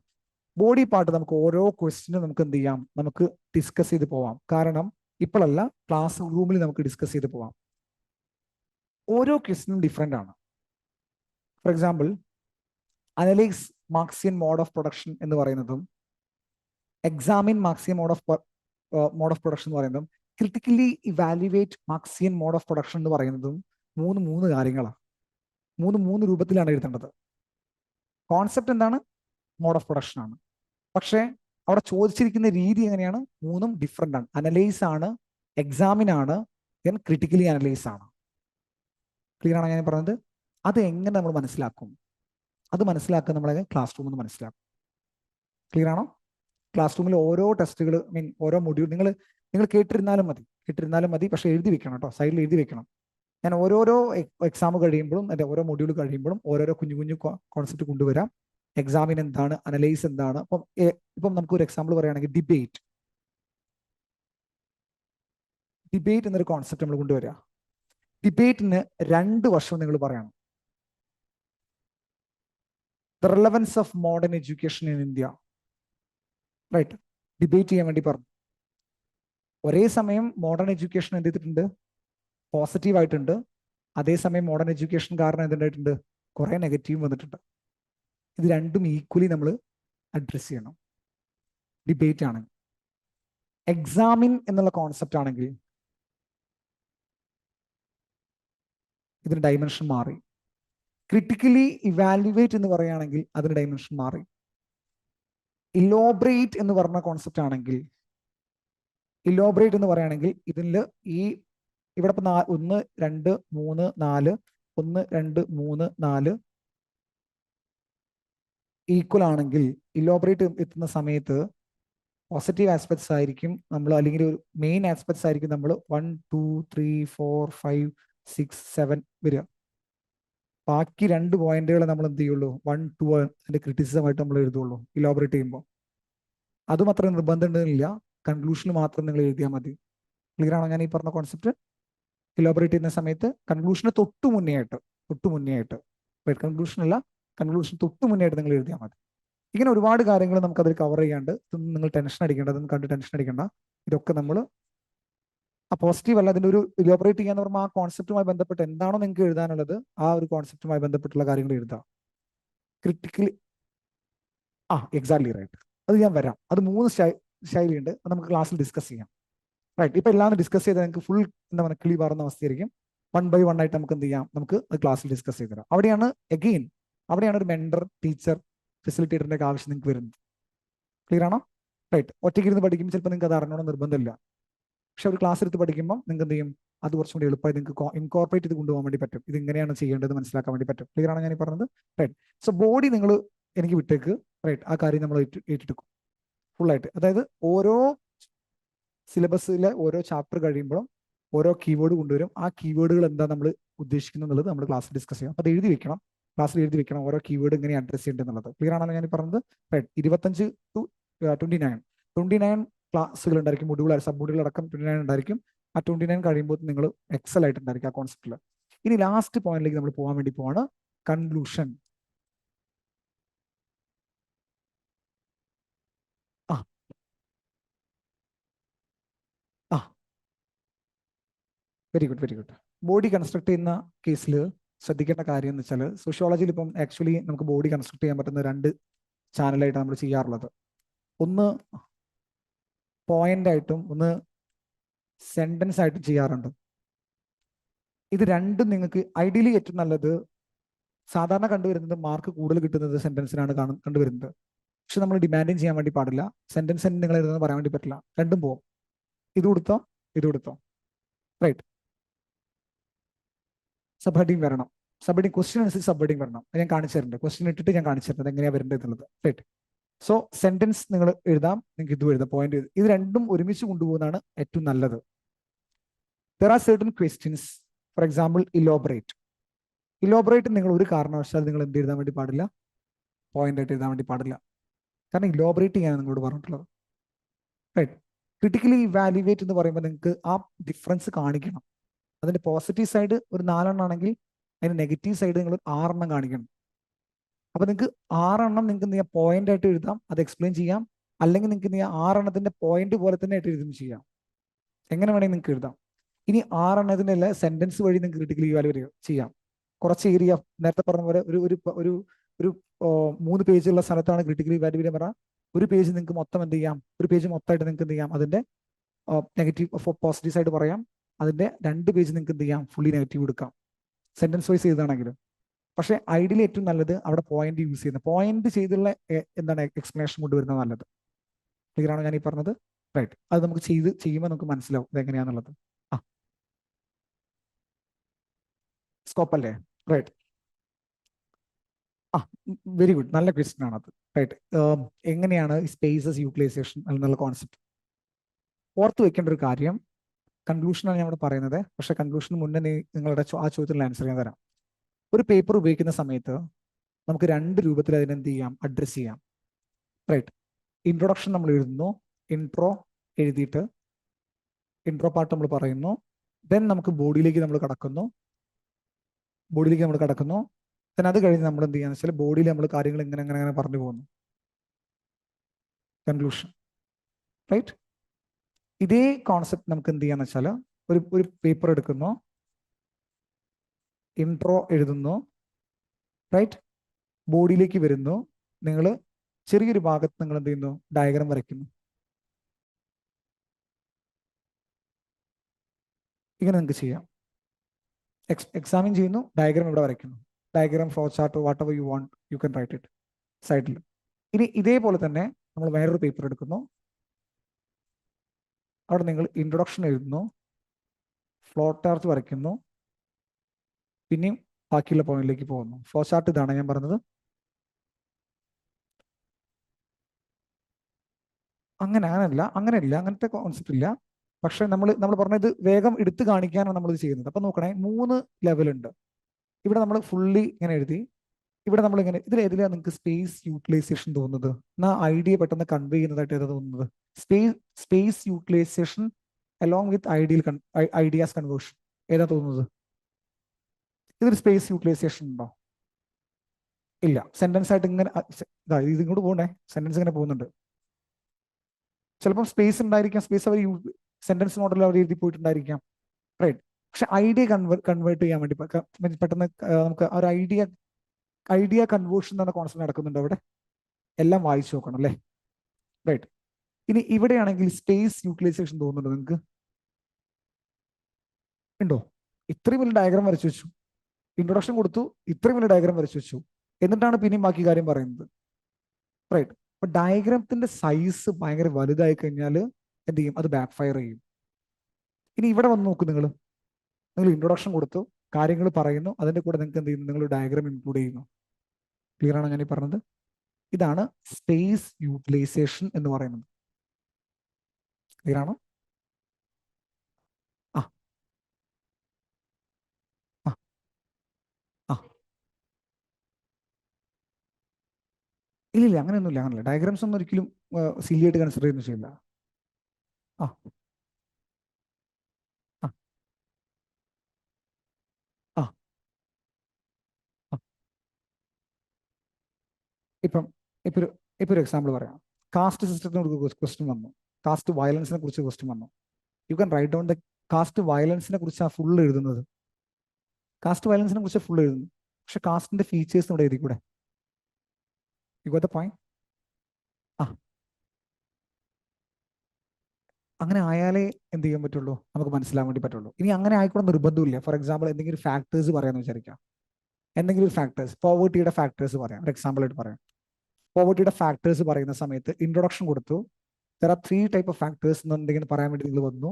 നിങ്ങൾക്ക് ഇവിടെ ഒരു ബോക്സ് വെച്ച് 1, 2, 3 കാര്യങ്ങളും പറയുന്നു. 1 എക്സ്പ്ലെയിൻ ചെയ്യാം, 2 എക്സ്പ്ലെയിൻ ചെയ്യാം, അടുത്ത പേജ് ഉണ്ടെങ്കിൽ 3 എക്സ്പ്ലെയിൻ ചെയ്യാം. പക്ഷെ ഇവിടെ എന്ത് ചെയ്തിട്ടുണ്ട്? ഓൾറെഡി പറഞ്ഞ സാധനം, പക്ഷെ അത് മൊത്തം പറഞ്ഞിട്ടില്ല. എന്താ പറഞ്ഞത്? ഇൻട്രൊഡക്ഷൻ പറഞ്ഞു പോയിട്ട് എന്താണ് ആ ഐഡിയ എന്നുള്ളത് കൺവേ ചെയ്ത് പോയിട്ടുണ്ട്. ക്ലിയർ ആണോ ഞാൻ ഈ പറഞ്ഞത്? റൈറ്റ്. അപ്പൊ ഇങ്ങനെ നമുക്ക് എന്ത് ചെയ്യാം, ഫ്ലോ ചാർട്ടിൽ കൊണ്ടുവരാം. ഇനി ഒരുപാട് കാര്യങ്ങൾ പറയാനുണ്ട്, എല്ലാം ഞാൻ ഈ ക്ലാസ് പറയുന്നില്ല. റൈറ്റ്. കാരണം ഇതൊരു ഓപ്പൺ ക്ലാസ് ആണ്. റൈറ്റ്. ഓപ്പൺ ക്ലാസ് ഈ വീഡിയോ നമുക്ക് എന്ത് ചെയ്യാം, ഓൺലൈൻ ഇടാം. റൈറ്റ്. കുറച്ച് കാര്യങ്ങളൊക്കെ നമുക്ക് ക്ലാസ്സിനും കൂടി പറയാനുണ്ട്. റൈറ്റ്.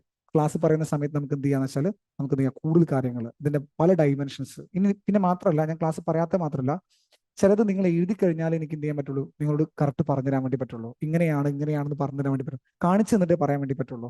റൈറ്റ്. പറഞ്ഞു തരുന്നതിന് ഒരു ലിമിറ്റ് ഉണ്ട്. അങ്ങനെ ലിമിറ്റ് അല്ല കേട്ടോ, ഞാൻ അങ്ങനെ പറഞ്ഞ മനസ്സിലായില്ലേ? നമ്മൾ എഴുതി മിസ്റ്റേക്ക് വരുത്തി നമ്മളതൊന്ന് പഠിക്കുമ്പോൾ കുറച്ചും കൂടി കാര്യങ്ങൾ ഉണ്ടായിരിക്കും. So you can write down. Right. ഞാൻ ഇവാലുവേറ്റ് ചെയ്ത് തരാം നിങ്ങൾക്ക്. റൈറ്റ്. ക്ലിയർ ആണല്ലോ? അപ്പൊ ഇത്രയും കാര്യങ്ങളൊന്ന് ഓർത്ത് വെക്കുക. വിത്ത് റെസ്പെക്ട് ടു ഡയഗ്രാംസ് ആണ് നമ്മൾ ഈ ഇത്രയും കാര്യങ്ങൾ പറഞ്ഞത്. ഡയഗ്രാംസിന്റെ കേസിലാണ് ഇത്രയും കാര്യങ്ങൾ. ഇനി കൺക്ലൂഷനിലേക്ക് നമ്മൾ പോവുകയാണെങ്കിൽ, ലാസ്റ്റ് പാർട്ട് കൺക്ലൂഷനിലേക്ക്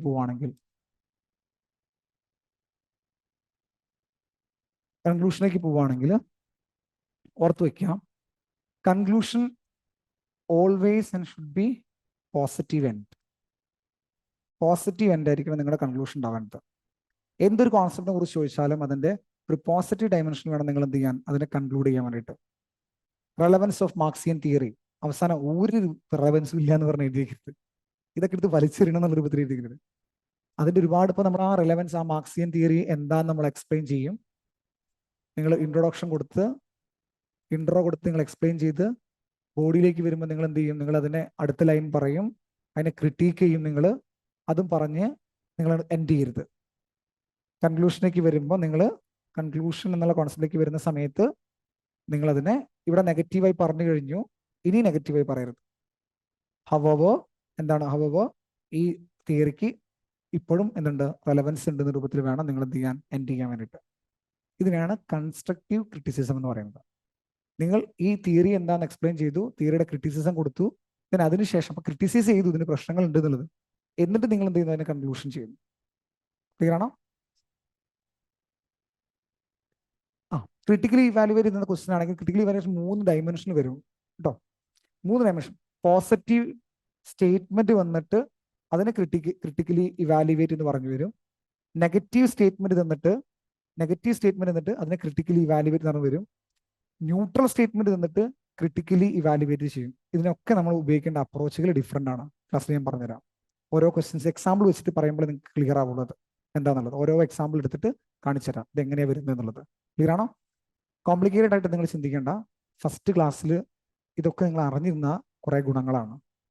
അതുകൊണ്ടാണ് ഞങ്ങൾക്ക് ഈ കാര്യങ്ങളൊക്കെ നിങ്ങൾക്ക് പറഞ്ഞു തരുന്നത്. ക്ലിയർ ആണോ ഞാൻ പറഞ്ഞത്? റൈറ്റ്. ഇനി ഒരു ക്ലാസ് കൊണ്ടല്ല ഇതൊന്നും നമ്മൾ പഠിക്കാൻ വേണ്ടി പോകുന്നത്, ഒരുപാട് ക്ലാസ് കൊണ്ടാണ് നമ്മൾ ഈ കാര്യങ്ങളൊക്കെ നമ്മൾ കവർ ചെയ്യാൻ വേണ്ടി പോകുന്നത്. Right. Conclusion make it short. ഒരിക്കലും ഒരു 6 ലൈൻ കൺക്ലൂഷൻ നിങ്ങൾ എന്ത് ചെയ്യരുത്, ഒരു 6 ലൈനും 7 ലൈൻ കൺക്ലൂഷനിലേക്ക് ഒന്നും പോകരുത്. 3 to 4 ഐഡിയലി 3 to 4. ഇനി കൺക്ലൂഷനിൽ ശ്രദ്ധിക്കേണ്ടത്, കൺക്ലൂഷനിൽ ഒരു പോയിന്റ് നിങ്ങൾ പഠിച്ചു കഴിഞ്ഞു. രണ്ടാമത്തെ പോയിന്റ്, കൺക്ലൂഷനിൽ എൻഡ് ചെയ്യുന്ന സമയത്ത് വാല്യൂ ആഡ് ആയിട്ടുള്ള എന്തെങ്കിലും കോൺസെപ്റ്റുകളോ അല്ലെങ്കിൽ എന്തെങ്കിലും വാക്കുകളോ വേർഡ്സ് എന്തെങ്കിലും നിങ്ങൾക്ക് കൊണ്ടുവരാൻ വേണ്ടി പറ്റിയാൽ വിച്ച് ഈസ് ബെസ്റ്റ്. ക്ലിയർ ആണോ ഞാൻ പറഞ്ഞത്? കൺക്ലൂഷൻ പാർട്ടിൽ എന്തെങ്കിലും ഏതെങ്കിലും ഇപ്പം ആന്ത്രോപോളജിയും സയൻസിനെയും കുറിച്ച് ക്വസ്റ്റ്യൻ നേരത്തെ ഞാൻ പറഞ്ഞൊരു എക്സാമ്പിൾ, ഇപ്പൊ ഏതെങ്കിലും ഒരു തിങ്കർ പറഞ്ഞിട്ടുണ്ട് ആന്ത്രോപോളജി, ഞാൻ നേരത്തെ പറയല്ലേ ഒരു കോയിൻ 2 സൈഡാന്ന് പറയുന്നു, വേണമെങ്കിൽ നിങ്ങൾക്ക് ലാസ്റ്റ് എൻഡ് വീട് അത് ഉപയോഗിക്കാം, ഏത് തിങ്കറാണെന്ന് പറഞ്ഞിട്ടുള്ളത് അങ്ങനെ പറയാം. അല്ലെങ്കിൽ ആന്ത്രോപോളജിയും സോഷ്യോളജി ആയിട്ട് സോഷ്യൽ ആന്ത്രോപോളജി എന്ന പുതിയ ബ്രാഞ്ചും കൂടി വരുന്നുണ്ട്. അതെന്ത് ചെയ്യുന്നുണ്ട്, ഇത് രണ്ടിനെയും യൂണിഫൈ ചെയ്യുന്നുണ്ട്, 2 സ്റ്റേറ്റ്മെന്റ് കൊടുത്ത് നിങ്ങൾക്ക് നിർത്താം. അപ്പൊ സോഷ്യൽ ആന്ത്രോപോളജി എന്ന വാക്ക് പുതിയ വേർഡാണ്, വാല്യൂ ആഡഡ് ആണ്. ക്ലിയർ ആണോ ഞാൻ ഈ പറഞ്ഞ കോൺസെപ്റ്റ്? റൈറ്റ്. ഇങ്ങനെ വാല്യൂ ആഡ് കൊടുത്തിട്ട് നിങ്ങൾക്ക് എന്ത് ചെയ്യാം, നിങ്ങൾക്ക് കൺക്ലൂഷൻ എൻഡ് ചെയ്യാൻ വേണ്ടി പറ്റും. സോ രണ്ട് കാര്യങ്ങൾ ഓർത്ത് വെക്കുക. Should be always positive. Positive in the sense ആ കൺസ്ട്രക്റ്റിന്റെ രൂപം നിങ്ങൾക്ക് എന്തായിരിക്കണം, നിങ്ങൾ നെഗറ്റീവായിട്ട് കൺസ്ട്രക്ട് ചെയ്യരുത്, ഒപ്റ്റിമിസ്റ്റിക് ആയിട്ട്, റൈറ്റ്? കാരണം നിങ്ങൾ ഇത് അഡ്മിനിസ്ട്രേറ്റീവ് ഓഫീസേഴ്സ് ആണ്. ഈ രാജ്യം ഒരിക്കലും ഗുണവും പിടിക്കില്ല, അവിടുത്തെ പട്ടിണി ഒരിക്കലും മാറില്ല എന്ന് പറഞ്ഞ് എഴുതിയിരിക്കുന്നത്. നശിച്ചു പോകും, മലയാള സിനിമ നശിച്ചു പോകുന്ന പറഞ്ഞാൽ എന്ത് ചെയ്യും, ഇന്ത്യ നശിച്ചു പോകുന്ന പറഞ്ഞാൽ എഴുതിക്കാൻ വേണ്ടി പാടില്ല. നമ്മൾ എന്ത് ചെയ്യണം, നമ്മൾ ആസ് എൻ അഡ്മിനിസ്ട്രേറ്റീവ് ഓഫീസർ ഇതിനെ നന്നാക്കാൻ വേണ്ടി വന്ന ആളുകളാണ്. പോവർട്ടീന്റെ കോസ് ചോദിച്ചു കഴിഞ്ഞാൽ അതിന്റെ സൊല്യൂഷൻ നമ്മൾ കൊടുക്കുന്നു. ലാസ്റ്റ് എൻഡ് ചെയ്യുന്ന സമയത്ത് ഗവൺമെന്റ് ഇപ്പോൾ കുറെ പ്രഷർ മെഷേഴ്സ് എടുക്കുന്നുണ്ട്. അതെല്ലാം എഫക്റ്റീവായിട്ട് ഇംപ്ലിമെന്റ് ചെയ്യാൻ പറ്റുകയാണെങ്കിൽ എന്ത് ചെയ്യാൻ പറ്റും, നമുക്ക് നിയർ ഫ്യൂച്ചർ പോവർട്ടി ഒഴിവാക്കാൻ വേണ്ടി പറ്റുന്ന പറഞ്ഞിട്ട് എൻഡ് ചെയ്യാം. സബ്കാ സാത്ത് സബ്കാ വികാസ് എന്നൊരു കോൺസെപ്റ്റും കൊടുത്താൽ വാല്യൂ ആഡഡ് ആയി. ക്ലിയർ ആണ് അങ്ങനെ പറഞ്ഞത്? ഇതാണ് നമ്മൾ ചെയ്യേണ്ടത്. ഇൻട്രൊഡക്ഷനുമായിട്ടുള്ള റിലേഷൻ കൊണ്ടുവരാൻ ഓവറോൾ അത് വരും ആക്ച്വലി. കാരണം പോവർട്ടിയെ കുറിച്ചാണ് ചോദ്യം വന്നത്. പോവർട്ടി ഓട്ടോമാറ്റിക്കലി എങ്ങനെയാണ് നമ്മൾ പോസിറ്റീവ് എന്ന് എൻഡ് ചെയ്യാണ് നമ്മൾ, അപ്പോൾ ഓട്ടോമാറ്റിക്കലി അത് ഇൻട്രൊഡക്ഷൻ വരും. ഇനി വന്നില്ലാണ്ട് ഞാൻ വരുത്തിച്ചേരുന്നുണ്ട്.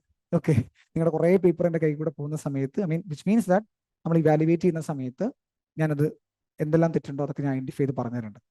ഓവർ ദ കോഴ്സ് പതുക്കെ നിങ്ങൾക്ക് എന്ത് ചെയ്യും, ഡെവലപ്പ്. ഞാൻ മാത്രമല്ല, നമ്മുടെ മെന്റേഴ്സ് ഉണ്ടായിരിക്കും. മെന്റേഴ്സും നിങ്ങൾക്ക് എന്ത് ചെയ്യും, ഇത് നിങ്ങളുടെ മെന്ററിങ് ചെയ്യാണ്ടായിരിക്കും. എങ്ങനെ എഴുതണ്ട്, എങ്ങനെ ഇമ്പ്രൂവ് ചെയ്യണം എന്നുള്ള കാര്യങ്ങൾ. You have to do only one thing, that class attend ചെയ്യുക, ആൻസർ എഴുതാൻ നോക്കുക. Rest we will handle. അതിനർത്ഥം ഞങ്ങൾ ഹാൻഡിൽ ചെയ്യാന്ന് പറഞ്ഞാൽ ഈ 50-50. നിങ്ങൾ ചെയ്യേണ്ട ജോലി നിങ്ങൾ ചെയ്യുക, നമ്മൾ ചെയ്യേണ്ടത് നമ്മൾ ചെയ്തുതരും, 100% ചെയ്തുതരും. ഓക്കെ, സോ ഇതോടുകൂടി നമുക്ക് എന്ത് ചെയ്യാം, നമുക്ക് വൈൻഡപ്പ് ചെയ്യാം. ഇപ്പം നിങ്ങൾക്ക് വളരെ കറക്റ്റായിട്ടുള്ള 4 കാര്യങ്ങൾ അറിയാൻ വേണ്ടി പറ്റും. ഒന്ന്, സോഷ്യോളജിയുടെ ഡെഫിനിഷൻ എന്താണ്, സോഷ്യോളജി എന്തിനൊക്കെ കുറിച്ചാണ് പഠിക്കുന്നത് എന്നുള്ളത് വളരെ കറക്റ്റായിട്ട് ഐഡിയ ഉണ്ട്. സോഷ്യൽ ഇൻസ്റ്റിറ്റ്യൂഷനെ കുറിച്ച്, അവിടുത്തെ വാല്യൂസിനെ കുറിച്ച്, അവിടുത്തെ നോംസിനെ കുറിച്ച് പഠിക്കുന്നുണ്ട്. ആ ഇൻസ്റ്റിറ്റ്യൂഷൻസ് തമ്മിൽ ഉണ്ടാകുന്ന ചേഞ്ചിനെ കുറിച്ച് നിങ്ങൾ പഠിക്കുന്നുണ്ട്. ആ ഇൻസ്റ്റിറ്റ്യൂഷൻസ് തമ്മിലുള്ള ഇൻട്രാക്ഷനെ കുറിച്ച് പഠിക്കാൻ വേണ്ടി പോകുന്നത്. ഇതൊക്കെയാണ് നിങ്ങൾ ചെയ്യാൻ വേണ്ടി പോകുന്നത്. ക്ലിയർ ആണല്ലോ ഞാൻ ഈ പറഞ്ഞത്? റൈറ്റ്. 2, സോഷ്യോളജി എങ്ങനെ തുടങ്ങി എന്നുള്ള കാര്യങ്ങൾ നിങ്ങൾക്ക് പറയാം. റൈറ്റ്. 3, നമ്മൾ പഠിക്കാൻ വേണ്ടി പഠിച്ച കോൺസെപ്റ്റ് ഏതൊക്കെയാണ്, പ്രൊമിനന്റ് തിയറീസ് എന്നുള്ളത് നമ്മൾ പഠിച്ചു. ഏറ്റവും ഇമ്പോർട്ടൻ്റ് ആയിട്ട് തിയറീസ് ഏതൊക്കെയാണ്. അതിൻ്റെ കൂടെ തന്നെ സോഷ്യോളജിക്കൽ സിലബസിൽ വരുന്ന മേജർ തിങ്കേഴ്സ് ആരൊക്കെയാണെന്നുള്ളതും അവരുടെ ബ്രാഞ്ച് ഏതാണെന്ന് നമ്മൾ കവർ ചെയ്തു. 4മതായി നമ്മൾ കവർ ചെയ്തത് ഒരു പേപ്പർ, സോഷ്യോളജിക്കൽ പേപ്പർ എഴുതുന്ന സമയത്ത് എന്തെല്ലാം കാര്യങ്ങൾ പ്രൈമറിലി നമ്മൾ ശ്രദ്ധിക്കണം എന്നുള്ള കാര്യങ്ങളും നമ്മൾ ഡിസ്കസ് ചെയ്തു കഴിഞ്ഞു. റൈറ്റ്. ഇനി ധൈര്യമായിട്ട് നിങ്ങൾക്ക് എന്ത് ചെയ്യാം, സോഷ്യോളജി ക്ലാസ്സിലേക്ക് എൻ്റർ ചെയ്യാം. റൈറ്റ്. ക്ലിയർ ആണോ ഞാൻ ഈ പറഞ്ഞത്? റൈറ്റ്. സോ ഈ വീഡിയോസ് സേവ് ചെയ്ത് വെച്ചേക്കാം. എന്നിട്ട് എന്ത് ചെയ്യാം, എപ്പോഴെങ്കിലും ബുദ്ധിമുട്ടുകൾ വരുന്ന സമയത്ത് എന്ത് ചെയ്യാന്ന് വെച്ചാൽ നിങ്ങൾക്കൊന്ന് റിവൈസ് ചെയ്ത് നിങ്ങൾക്കൊന്ന് കണ്ടു നോക്കാം. റൈറ്റ്. സോ ഇത്രയും കാര്യങ്ങളൊന്ന് ഓർത്ത് വെക്കുക. 3 dimension intro, body, conclusion. Right. ഇനി ഇതിന് പുറമെ വേറെ കോൺസെപ്റ്റ് ഉണ്ട്. ഇൻട്രൊഡക്ഷന് കൂടെ തന്നെ ഒരു ബ്രിഡ്ജ് എന്ന് പറഞ്ഞ കോൺസെപ്റ്റ് ഉണ്ട് ഇവിടെ. ആ കോൺസെപ്റ്റ് ഒക്കെ പിന്നീട് ഞാൻ എക്സ്പ്ലെയിൻ ചെയ്ത് തരാം. എന്താണ് ഈ ബ്രിഡ്ജ് എന്ന് പറഞ്ഞ കോൺസെപ്റ്റ്, എങ്ങനെ ബ്രിഡ്ജ് എഴുതാം, എങ്ങനെ ബ്രിഡ്ജ് ബ്യൂട്ടിഫുൾ ആക്കാം, ഇതൊക്കെ നമുക്ക് ക്ലാസ്സിൽ ഡിസ്കസ് ചെയ്യാം. Right. So thank you so much. നമ്മുടെ പരിപാടി ഇന്നത്തോടുകൂടി കഴിയാണ്. റൈറ്റ്. ഇന്ന് രാവിലത്തെ ക്ലാസ് കഴിഞ്ഞു, ഇപ്പോൾ വൈകുന്നേരത്തെ ക്ലാസ് കഴിഞ്ഞു. 2 ഓറിയന്റേഷൻ ക്ലാസ്സുകൾ കഴിഞ്ഞിരിക്കുന്നു. നിങ്ങൾക്ക് വളരെ ക്ലിയർ ആയിട്ടൊരു സോഷ്യോളജിയുടെ ബാക്ക്ഗ്രൗണ്ട് ഇപ്പോൾ കിട്ടിയിട്ടുണ്ട്. എന്തൊക്കെയാണ് എവിടേക്കാണെന്നുള്ള കാര്യങ്ങൾ അറിയാം. ഇനി നമുക്ക് ഓരോ മൊഡ്യൂൾ വെച്ച് പഠിക്കാനാണ് നമുക്കുള്ളത്. റൈറ്റ്. എല്ലാ മൊഡ്യൂൾസും ഇമ്പോർട്ടൻ്റ് ആണ്. റൈറ്റ്. പക്ഷെ അത് ഏറ്റവും ഇമ്പോർട്ടൻ്റ് ആയിട്ടുള്ള മൊഡ്യൂളാണ് തിയററ്റിക്കൽ മൊഡ്യൂൾ. അത് നമുക്ക് സമയം എടുത്ത് നമ്മൾ പഠിക്കുള്ളൂ. ഒരു 1 മന്ത് ഒക്കെ സമയം എടുത്തിട്ടായിരിക്കും നമ്മൾ എന്ത് ചെയ്യുക, നമ്മൾ പഠിക്കുന്നുണ്ടാവുക. റൈറ്റ്. തിയറി. റൈറ്റ്. നമ്മുടെ കോഴ്സ് എന്ത് ചെയ്യുന്നു വെച്ചാൽ നമ്മൾ ജനുവരി 9 എൻഡ് ചെയ്യും. ജനുവരി കേട്ടോ, വാക്ക് ശ്രദ്ധിക്കണേ. ജനുവരി 9 നമ്മൾ എൻഡ് ചെയ്യും. റൈറ്റ്. രാവിലെ ആയിരിക്കും ക്ലാസ് ഉണ്ടായിരിക്കുക. 7 to 8:30 ആയിരിക്കും ക്ലാസ് ഉണ്ടായിരിക്കുക. ബുക്ക് ഒരു 1 വീക്കിനുള്ളിൽ നിങ്ങൾക്ക് കിട്ടും. നിങ്ങൾക്ക് ഡിസ്ട്രിബ്യൂട്ട് ചെയ്യും. Online and offline book distribute ചെയ്യും. റൈറ്റ്. ബുക്ക് ദയവ് ചെയ്ത് ബുക്ക് നോക്കി ഈ എന്താ പറയുക, വായിച്ചിരിക്കരുത്, അല്ലെങ്കിൽ ബുക്കിൽ എഴുതി പോകരുത്. Class note, hand written note ഉണ്ടാക്കാൻ വേണ്ടി ശ്രമിക്കുക. ക്ലിയർ? റൈറ്റ്. കാരണം ക്ലാസ്സിൽ കുറേ എക്സാമ്പിൾസും കാര്യങ്ങളും പറയും. അപ്പോൾ അതൊക്കെ നിങ്ങൾ എന്ത് ചെയ്യണം, നിങ്ങൾ എഴുതി വെക്കണം. ബുക്കിലാകുമ്പോൾ എന്താ പ്രശ്നം എന്ന് ചോദിച്ചാൽ, കുറച്ച് കഴിഞ്ഞ് നിങ്ങൾ ജനുവരിയിൽ നമ്മുടെ പരിപാടി കഴിയും. റൈറ്റ്. ഓപ്ഷനിൽ കഴിയും. ഫെബ്രുവരി, മാർച്ച്, ഏപ്രിൽ, മെയ്, ജൂണിൽ മെയിൻസ് എഴുതാൻ നിങ്ങൾ വരുമ്പോൾ 5 മാസം കഴിഞ്ഞിട്ടുണ്ടായിരിക്കും. 5 മാസം എന്ന് പറയുന്നത് 120 ദിവസത്തിന് കൂടുതൽ കഴിഞ്ഞിട്ടുണ്ടായിരിക്കും. 120 അല്ല കഴിയുന്നത്, ഒരു 150-അടുത്ത്, മാക്സിമം 120 പിടിച്ചോ, ഒരു 100-ൽ കൂടി പിടിച്ചോ. 100 ദിവസത്തിന് കൂടുതൽ നിങ്ങളൊരു ഓപ്ഷനിൽ എന്ത് ചെയ്യാം, മാറ്റി വെച്ചിട്ടാണ് നിങ്ങൾ എന്ത് ചെയ്യുന്നത്, നിങ്ങൾ വരുന്നുണ്ടാവുക. ഓൾറെഡി എല്ലാം മറന്നു പോയിട്ടുണ്ടായിരിക്കും. പിന്നെ എടുത്ത് ടെക്സ്റ്റ് ബുക്ക് വായിച്ചു നോക്കുന്ന സമയത്ത് എന്തുണ്ടായിരിക്കണം നിർബന്ധമില്ല, ഈ പഠിച്ച കാര്യങ്ങളൊക്കെ തലയിൽ നിൽക്കണം എന്ന് ഓർമ്മ ഉണ്ടാകണം, നിർബന്ധമില്ല. എല്ലാവരുടെ കേസിലല്ല പറയുന്നത്. അപ്പം നമ്മൾ എഴുതിയ നമ്മുടെ നോട്ടായിരിക്കും നമുക്ക് പെട്ടെന്ന് കണക്ട് ചെയ്യാൻ വേണ്ടി പറ്റുന്നുണ്ടാവുക. സോ എൻ്റെ റിക്വസ്റ്റ് എന്ന് പറയുന്നത്, ക്ലാസ് നോട്ട് ഉണ്ടാക്കാൻ വേണ്ടി ശ്രമിക്കുക. ഇതാണല്ലോ. റൈറ്റ്. സോ ഇനി you can decide whether you want to join or not എന്നുള്ളത്. Right.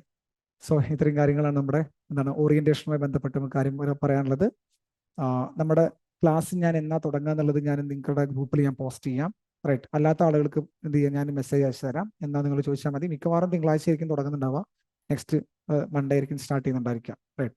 So thank you so much. All the best. Right, ശരി. ക്വസ്റ്റ്യൻ എല്ലാം ഓക്കെ. ഇനി ക്വസ്റ്റ്യൻ എന്തെങ്കിലും ഉണ്ടോ?